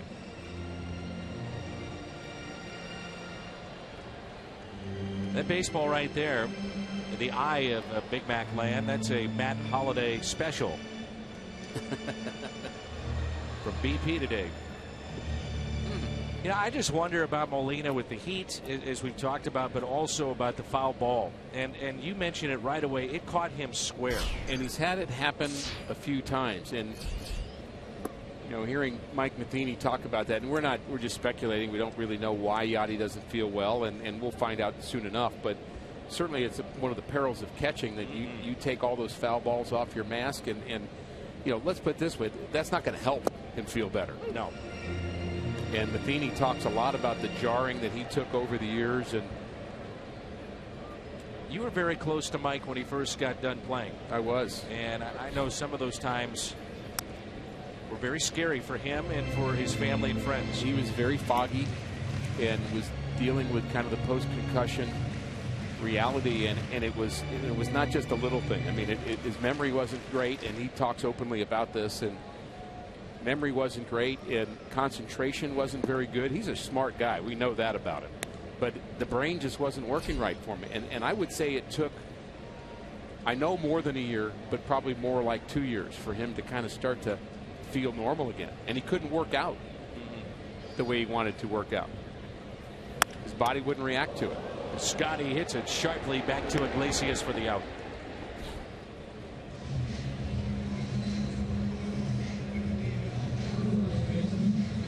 Brings in Dan Johnson. Cubs have come back with 6 runs. They're in the top of the 6th, and they lead their game 6-4.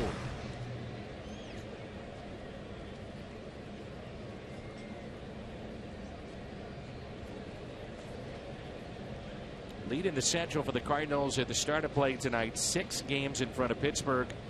11.5 in front of the Northsiders. As Johnson looks at a strike.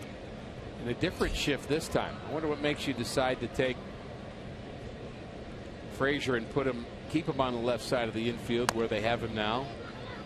Slowly into the right side. Votto to Iglesias, reaching for the bag and makes the play. That's a lonely feeling. You make the catch, you're like, okay, I'm at the bag, and then you look down and you're at least a half a foot away. Right. Oh, yeah. Well, here's the play. The flip. That's a tough flip. Whoops. Helps to have long legs at that point in time. There's the base. Nope. Try again. Half a foot. He's a foot and a half, 2 feet. So 2 down, and it brings in Peter Borges, and for the second time tonight, Peter is hit. Third Cardinal hit tonight.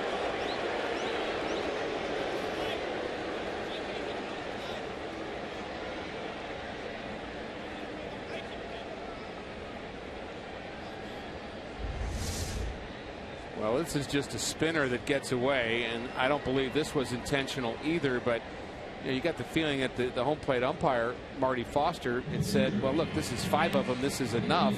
Joey Votto kind of came down to kind of throw his 2 cents in as if to say, look, that was a slider. He didn't do that on purpose. I mean, it still hurts.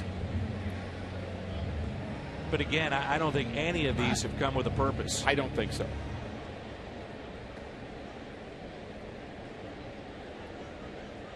And I believe that is what Joey Votto is saying to Peter Borges right now. I bet Peter would say, I agree. Just got away from him. Lynn with a single back in the 3rd inning. See if Borges wants to do some running with the Cardinals leading by the score of 4-1. Probably not, though, with Lynn up. That's the downside. You want to get through the pitcher's spot.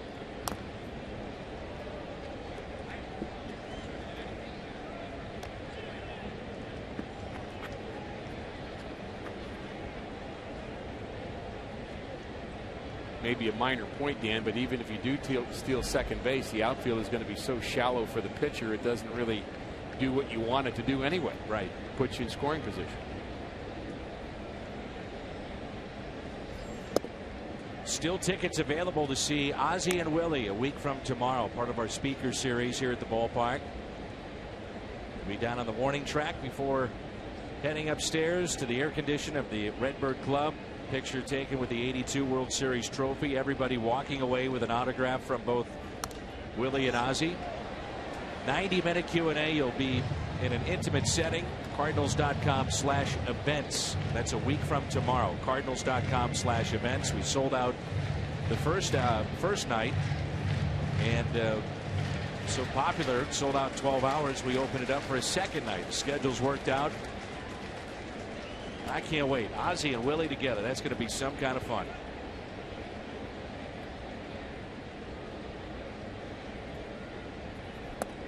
That swung on and missed, and Lynn strikes out. That's number 7 tonight for Iglesias. Again, Cardinals.com/events. We'll see you next Tuesday.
question.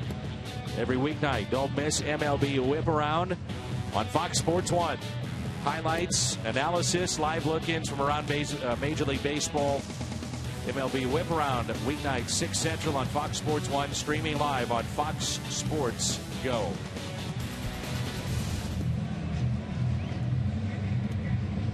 You think about Lance Lynn in this game, Rick. The first 3 innings, he had walked 2. He had hit a man. Wasn't overly sharp, but since that time, he's really settled in. I think that's called pitching. Finding a way to get it done. Didn't have his best stuff or his best command in the early going.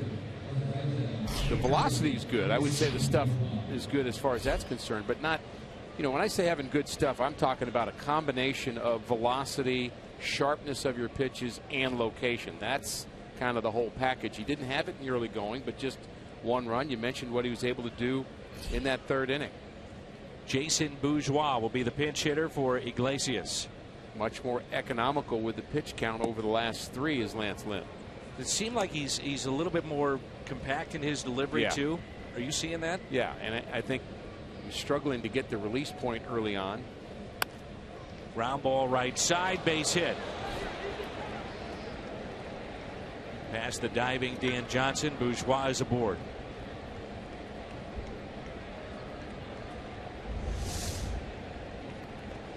Johnson off the line.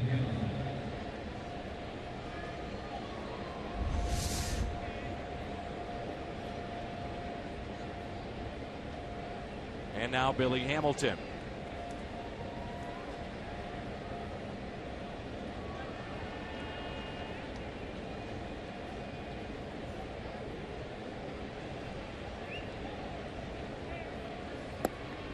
I could see some things I like with their starter Iglesias, Dan, but with the numbers that we showed where he has trouble that 3rd time through the lineup, Cardinals picking up the 4 runs in the 4th inning, maybe he's a middle reliever.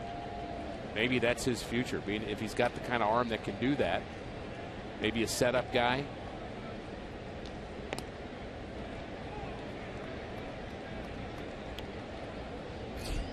Remember, they have 1 left-hander in their pen, and that's their closer, so Badenhop begins to throw. Lynn is at 94 pitches. 1-0 pitch. Hamilton bunts and foul behind home plate. The Reds bullpen has been a disaster. No other way to put it. Reds bullpen right now is 14th in ERA. Segrist is getting loose.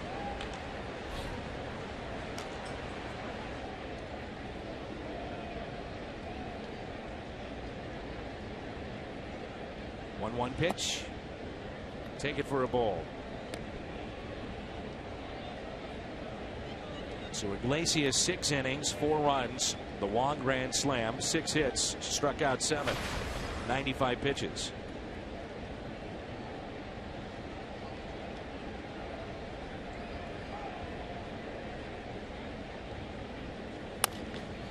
Grounder to the right side, out at second, no chance to get Hamilton.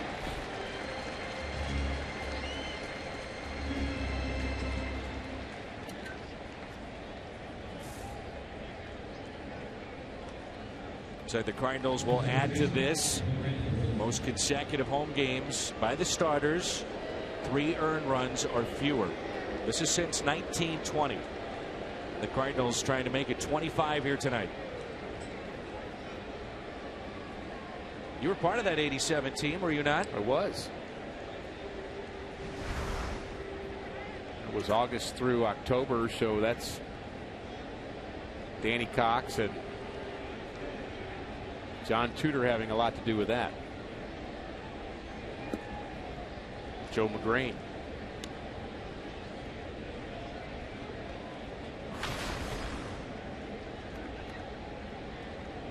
And your role with that team primarily was? I was in the bullpen. Yep.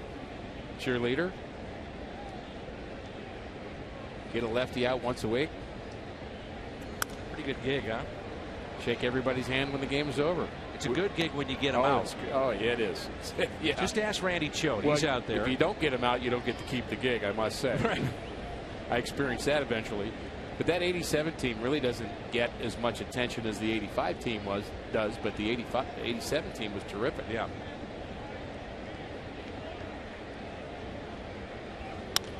Runner was going. That's Hamilton, and it's hit out of play. No Molina in there. You think that Hamilton would want to be aggressive against Tony Cruz. By inning for Lance Lynn. He's now at 100 pitches. I love it when Lance Lynn says, I don't care about pitch counts. Right. It doesn't apply to me. Right. It doesn't matter. And on average, he throws more pitches per inning than most in baseball.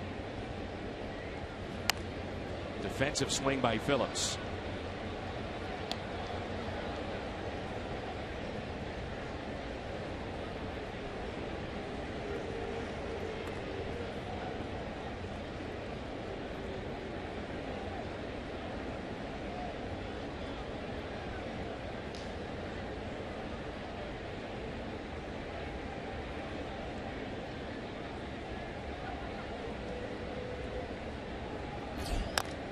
Little chopper to the right side. Wong avoiding the base runner, makes the play.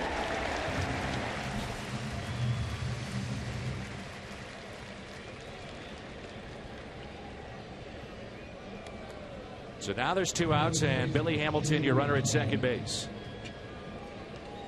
It's one of those plays. It's not an easy one for Colt Wong. I mean, the hop is, but you've got the speed of Hamilton coming into play as he's trying to avoid him, concentrate, make the play, and then get the ball to first base. Again, routine at this level, but all but. Well, it's routine because they make it routine, but there's a lot happening.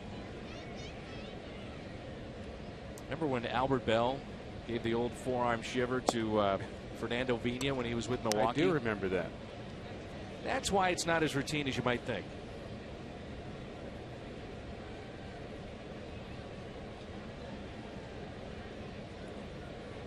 Two outs, runner at second. Votto bunted his last time up. It's been hit by a pitch and a ground rule double. If Lynn does not get Votto, does Mike Matheny then go to his bullpen? Segrist has been up. And Segrist, you can go lefty or righty with him. Doesn't really matter. The 2-0.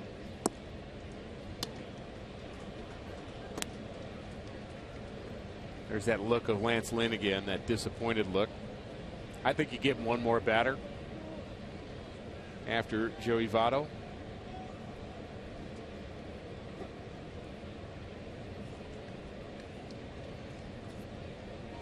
Three and 0.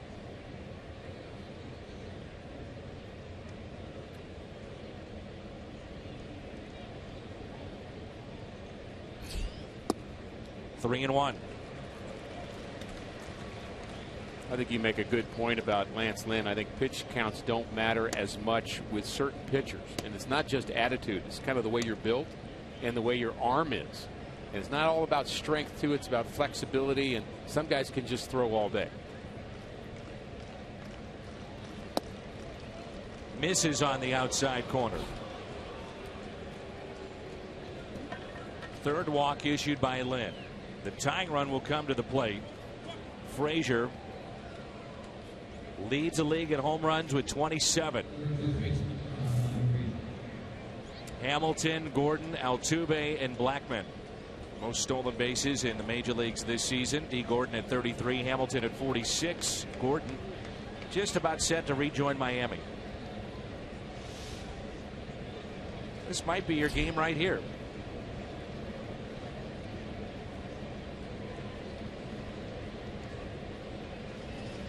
Frazier fouls it back. I don't believe that Lance Lynn was pitching around Joey Votto. I hope not. And you can be careful certain points in games, but you never want to get in a situation where you allow the tying run to come to the plate.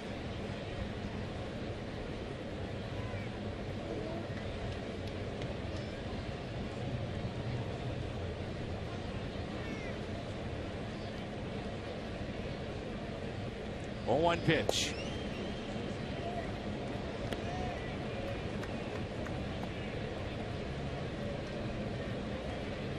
Cincinnati with the National League's lowest average with 2 outs and runners in scoring position. Just 180. Cardinals, interesting. They're on that list. 192.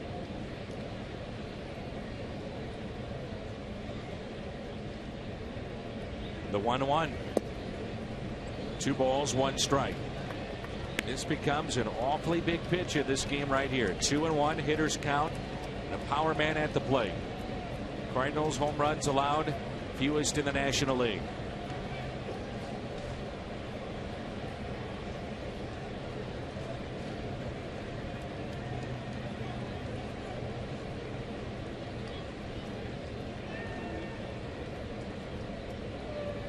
The 2-1 pitch to Todd Frazier. Still throwing hard. 94. He hit 96 on the gun earlier. That was a strikeout of Frazier back in the 5th. He's 0 for 2 tonight with a walk and a pair of strikeouts.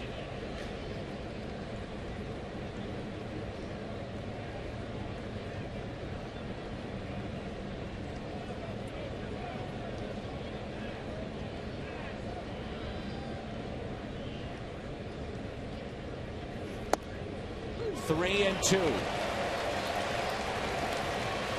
What a good pitch this is, 3-1, and it still has some life to it. Has the hop you talked about early on, and it's just on the outside corner almost. Big pitch right here. The final pitch, more than likely for Lance Lynn tonight.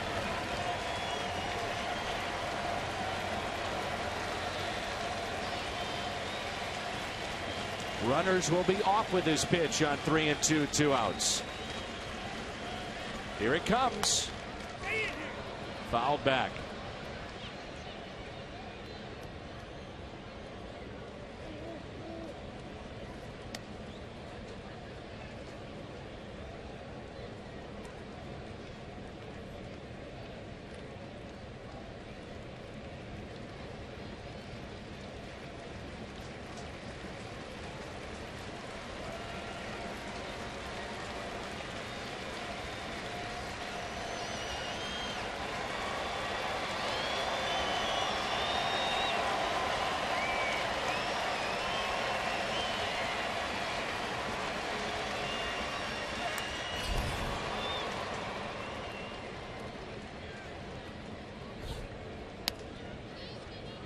That was good old-fashioned hardball there. 95, big cut from Frazier.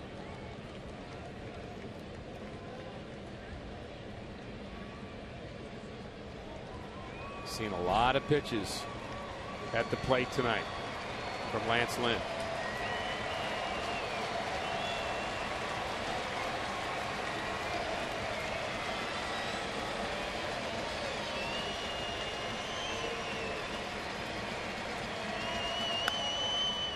Popped up. Lynn through 7. Frazier slamming the bat. Frustration mounting right now for Cincinnati. It's been a tough year, and Lynn has made this a long night. That kind of night. Time to stretch.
Gateway Honda home run inning. If a Cardinals player hits a home run, the Gateway Honda dealers will donate $1,000 to the Make-A-Wish Foundation.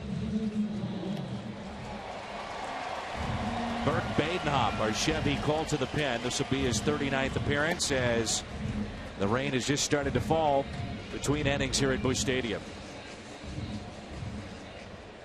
Talked about the high bullpen ERA for the Cincinnati Reds, 4.31. Only Colorado with a higher ERA. Of course, both those ballparks, hitters' parks, 4-1 Cardinal lead. Badenhop has been a well-traveled reliever, Dan. We've seen him in Tampa Bay, Milwaukee, Boston, Florida, past 4 years. This year with Cincinnati. The man of the night is Colt Wong with his grand slam back in the 4th inning. Cardinals were trailing at that point 1-0. And Wong a grand slam with 2 outs in the 4th. It's a steady rain here at the ballpark. Wind is picked up as well. 2 balls, no strikes as we start play here in the bottom of the 7th. It's Wong, Carpenter, and Peralta.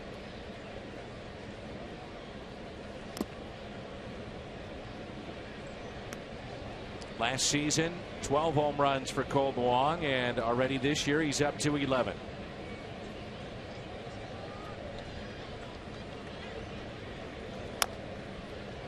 I just wonder, Rick, when you look at Colt Wong and you see the power potential, which clearly he has, is he best suited out of the leadoff spot in an RBI position?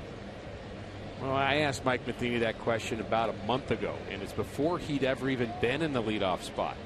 Now, you know, Colton, throughout his career, a college career, when he was younger, he's been a third-place hitter only. That's really what he did, because he was the best hitter on every team he played for. Badenhop stays with it and makes the play. And Mike said I could see him as a 1, a 2, or eventually a 3. Of course, the Cardinals have that taken care of right now, but I could see down the road Colton Wong being in that 3rd spot. Breaks his bat on this in the kitchen a little bit.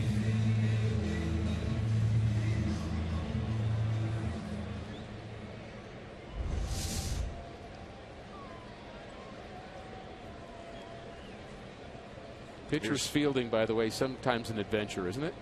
We've seen that. Oh, my goodness. How many errors have we seen from pitchers in the last month? And tonight we've seen the near errant throw. Iglesias trying to get to the bag at one point was foot and a half shy of that as Carpenter hits it the other way. This is well hit. Bird on the move, won't get it. One hops off the wall, and Matt Carpenter a multi-hit game.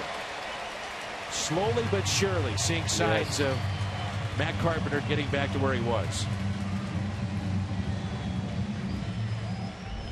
So used to seeing this from Matt Carpenter, driving the ball the other way. Good extension through the raindrops.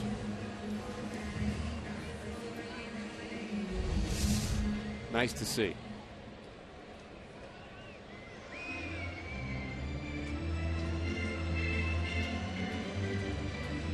Johnny Peralta grounded out to 3rd, popped out to 2nd, and struck out back in the 5th.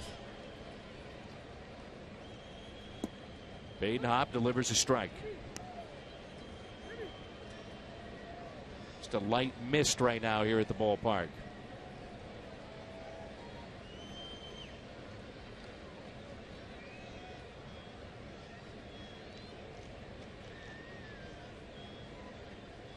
I'm sure this mist actually feels pretty good to the fans here. I don't know, Dan, if you've ever had a chance to be at a game in the Pacific Coast League where they actually have misters. Oh, yeah.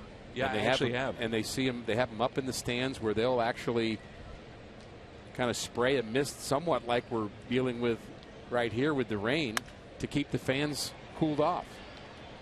Taking it short, throw up the line, and a tag there by Votto. Throw by Suarez up the line. He's committed 9 errors this year. Sunday, August 2nd, kids can gear up just like the pros. 12,000 kids ages 15 and younger entering with a ticket. Receive a kids alternate Colton Wong jersey, courtesy of Power-Aided Shop and Save. And get your tickets at cardinals.com/promotions. Our crowd tonight, 42,553. 4-2 5-5-3.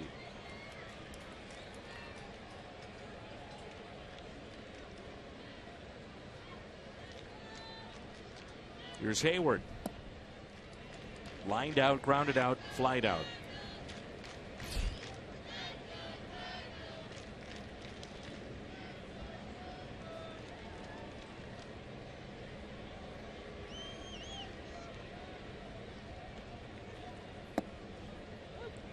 One ball, one strike.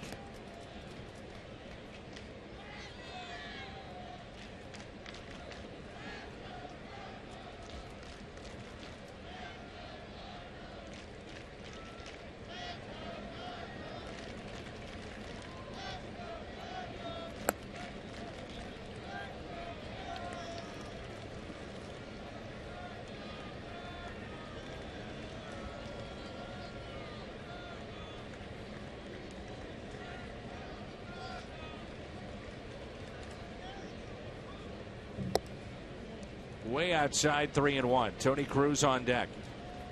You wonder if Badenoff is just pitching around Hayward in this spot to get to Cruz. Could very well be doing that. And for those who've just joined us, Yadier Molina left this game midway through in the report we got. Now they're going to go ahead and finish the walk and make it an intentional walk to Hayward. Yadi left the game. He wasn't feeling well, is the report that we got on Yadi, and we hope that that's just a short-term situation for the Cardinal All-Star. So and it runners at first and second for Tony Cruz. And Dan, it really reminds you that we are in the dog days of August in baseball. You think about all the injuries throughout baseball, but even the little injuries. Mark Reynolds got hit the other day by a pitch. Grichuk has a groin issue, and Holiday's coming back off to injuries. You just have to find a way to get guys out there healthy and play.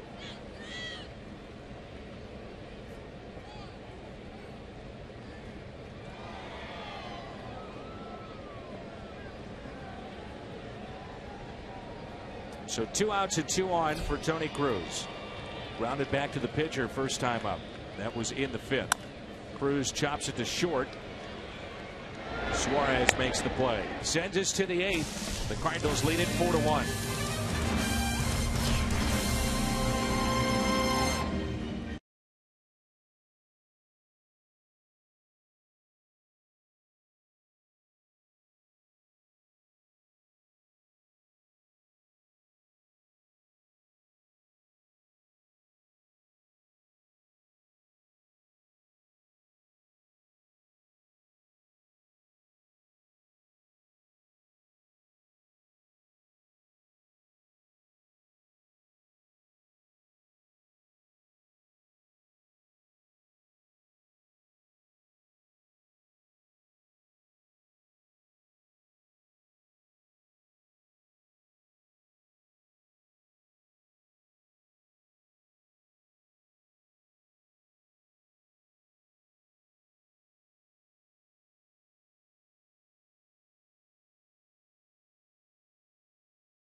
We head to our studio in a Bommarito Sports Update.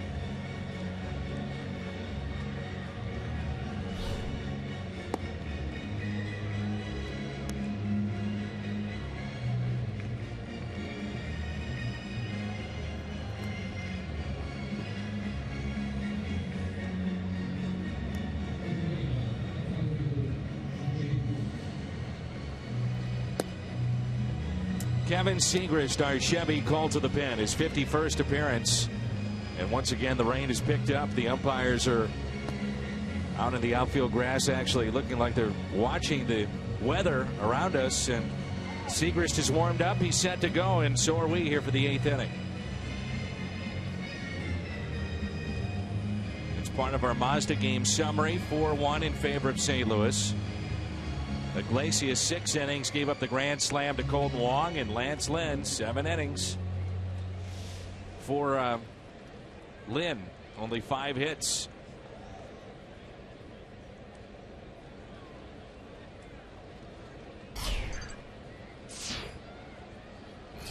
So here's Jay Bruce, and the first pitch at 94 from Siegrist, and we're underway. Bruce has walked, was hit by a pitch. Sac fly RBI number 54. That was back in the 3rd. Ground ball. Wong, few steps in, makes the play.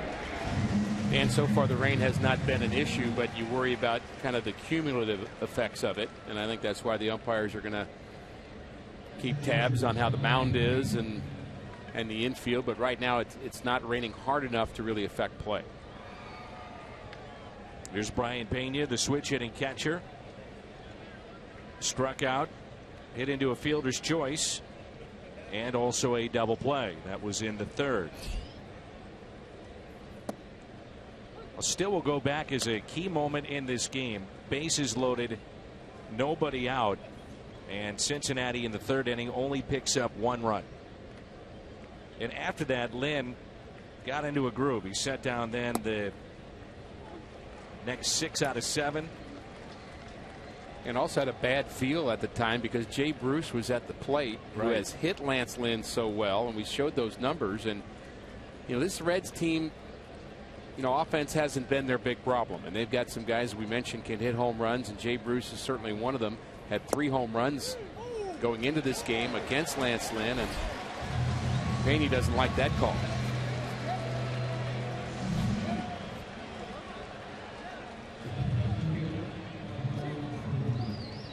Hyundai pitch arsenal for Kevin Siegrist.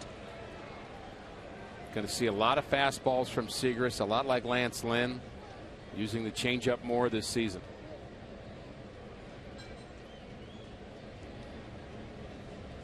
When you saw your catcher arguing with the home plate umpire, to give you that uneasy feeling as a pitcher? Oh yeah. You want to yank him back in the dugout and say, look, help me out here. Well, honestly, with certain guys, you'd kind of let them go because they would find a way. They had the personality to be able to kind of reel the umpire back and say, okay, I had my say, I'm moving on. And I think an umpire has to allow a player to voice their frustration to some degree. It's that next step that becomes the problem. So you don't want, again, your catcher to be having an ongoing argument, but having his saying his piece a bit is okay. I'll catch it. No, you catch it.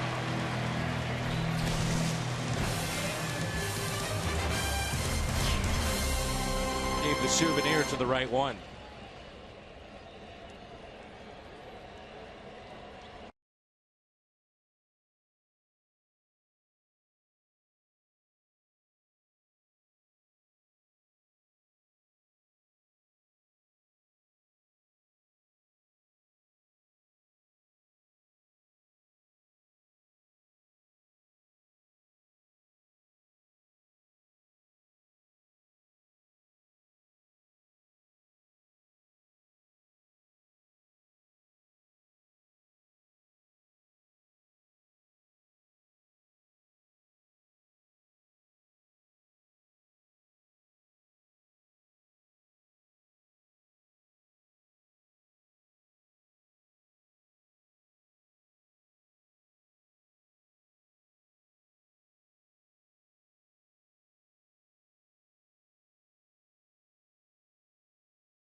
Summer Service Slam. Team up with the veterans at the Jackie Joyner Kersey Center this Saturday as we build a playground, library, and more. For details and to volunteer, visit missioncontinues.org/Summer Service Slam.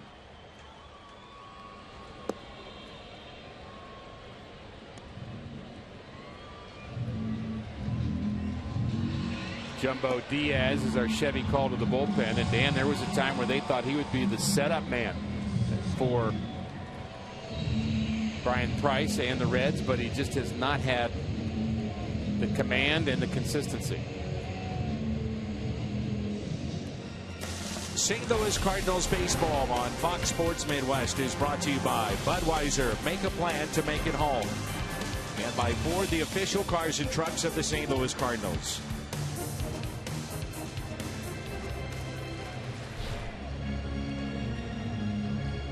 Here's Stephen Piscotty. Struck out swinging back in the second inning. Singled and scored in the fourth. And grounded out sharply back to the pitcher. That was in the sixth inning.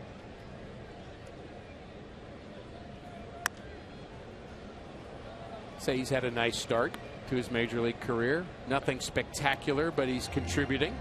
Agreed. Let's put it this way.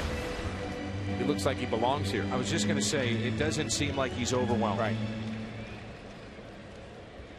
Cardinals put such an emphasis on not only getting players to the big leagues, but once they're here, not to have the deer in headlights look, you know, to be ready to play. And if you're here to contribute, not just to come up and experience a little bit, then go back down. And that's not how they set it up in the minor leagues. And I'm not saying that other teams aren't like that, but it's just the way that the Cardinals have done it.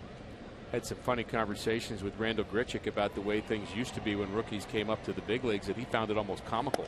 And, you know, it was a lot more of a kind of an indoctrination, and there was a lot more kind of, you know, I don't want to say hazing, that's not a very good word to say, but there was a lot of ribbing, and there was a lot of stuff going on that, and now I think everybody respects the fact that you get to the big leagues. We want you to be comfortable here and contribute because we're trying to win.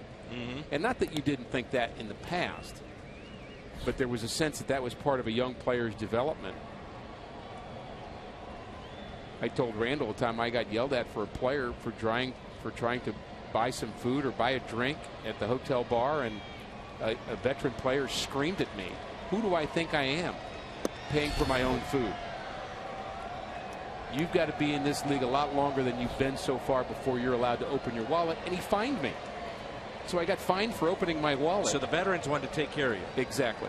And their point is, you take care of people when you're older.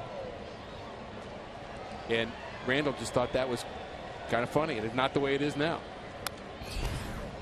Must not have made a great impression on you. I mean, you see the guys all the time, and, you know, you need to step up and maybe pay. Now you're giving me a bad reputation. Always accommodating, are you, Mr. Horton? I still think I'm young. That's there why. You go. 3-2 pitch and a strikeout of Piscotty. As promised earlier in the game, we have selected the Data Strong fan photo of the game. Presented by T-Mobile, and here it is.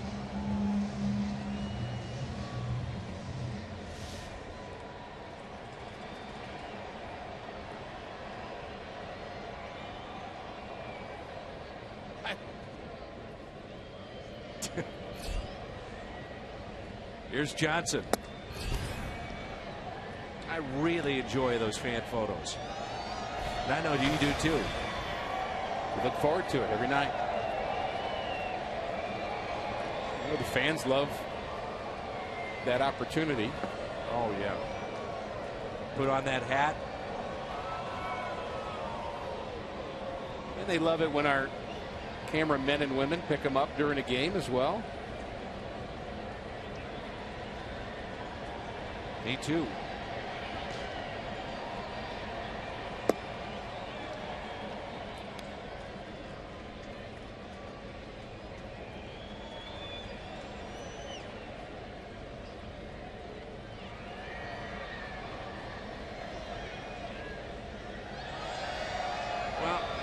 You got to inform them, and I'm assuming that they're Cardinal fans. It's not rally cap time.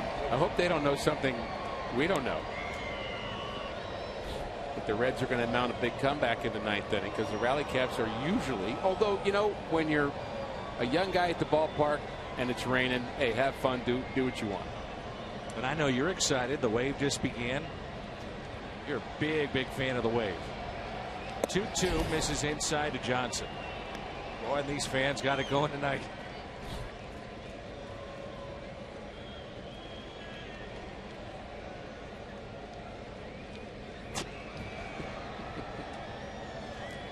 Oh my. 3-2. Hit out of play.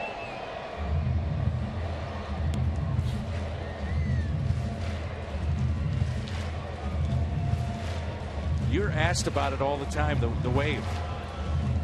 Your pure enjoyment of it. Let's just say this. Cardinal fans are not ambivalent about the wave. They either love it or they hate it. Strikeout of Johnson.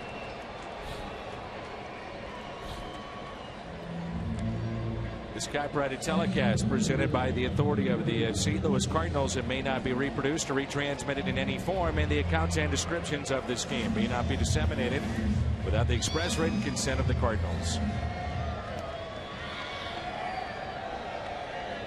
Plenty of ways to enjoy your time at the ballpark. A lot to see and do. Great connection time for families. Peter Borges, by the way, Dan, a big at bat in this game in the fourth inning when he was hit by a pitch. That loaded the bases for Colton Wong. And you had a feeling something big was going to happen.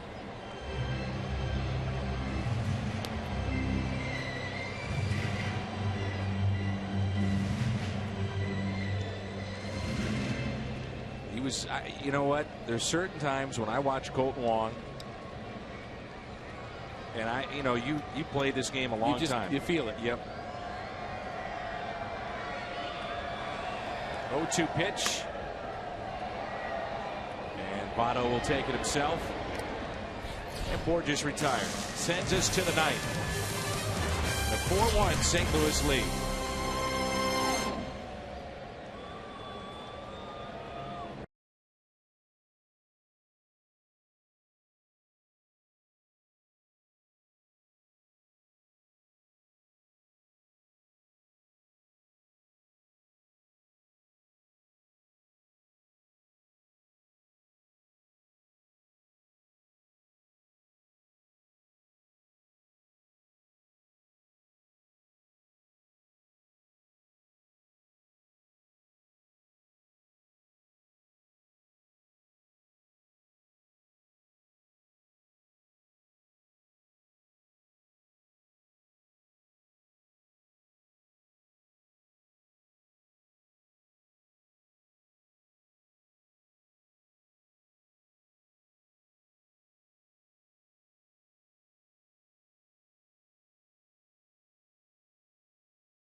Dahl will try to pick up the save. Trevor's had a terrific season.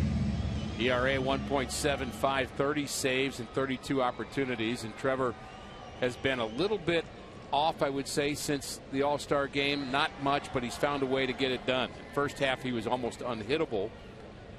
And it's been fun to watch him kind of blossom into a guy that is reliable night after night. And a strike to Suarez.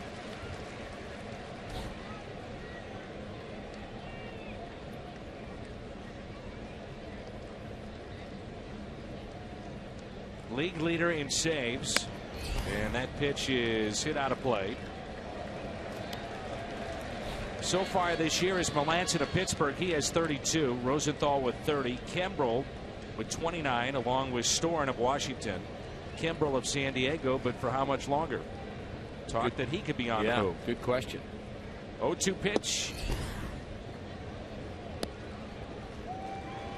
You would think the addition of Cishek will give just a little bit of a relief to the bullpen, whether it's Rosenthal or Segrist or Manus. Jordan Walden can supply that. Yeah. You know, the relief that we've been talking about a lot, Dan, also important to kind of put that into a 1 month period of time, because once you get to September, you get instant relief because you get expanded rosters, you have more pitchers, and you don't worry so much about guys being overused. You can do what you want with them in September. Strikeout for Trevor Rosenthal. That's how we start the night.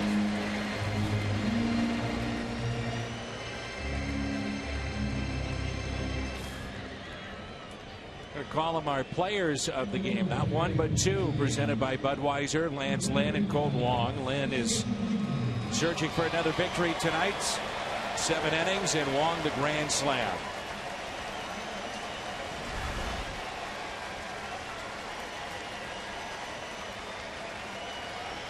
Nice round of applause for Skip Schumacher.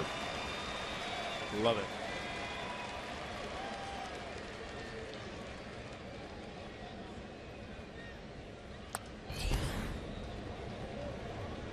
I would think these new rules in baseball have affected guys like Schumacher the most. Now, he's able to step out and do this deal that he always used to do. But after a pitch, a routine pitch, he can't do that. We're talking about a non-foul ball. He has 13 pinch hits in 44 plate appearances as a pinch hitter this year. Overall, Skip hitting .220, no homers, 9 RBIs.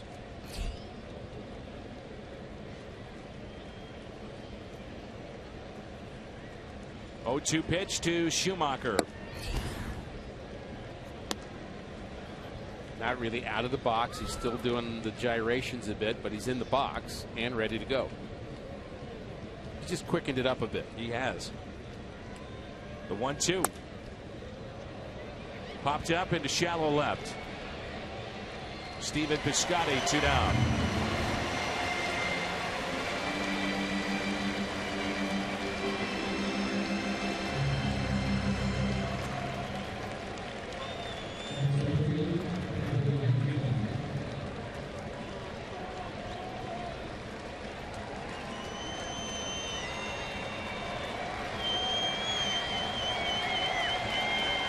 Billy Hamilton with 2 outs and nobody on.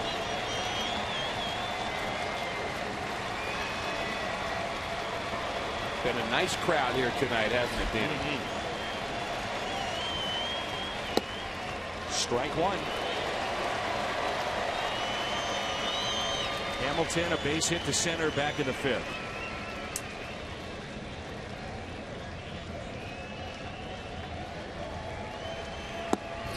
And that's strike 2.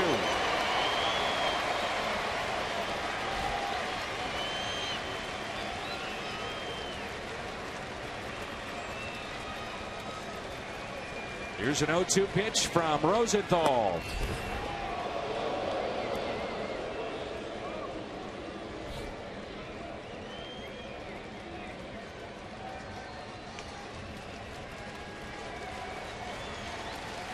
The 1-2. 2 balls, 2 strikes.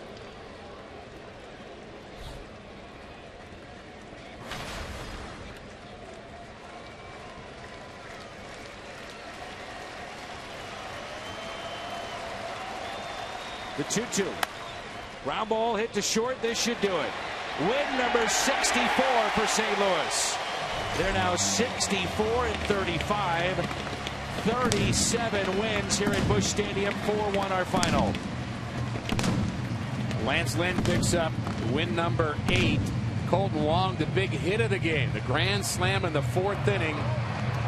Thrilled this crowd of 42,000 plus. Rosenthal finishes it off. Save number 31. And another perfect night here at Busch Stadium. Big night for Colton Wong. His grand slam. That's all the Cardinals would need. 4-1 was the final. Post-game show comes your way next.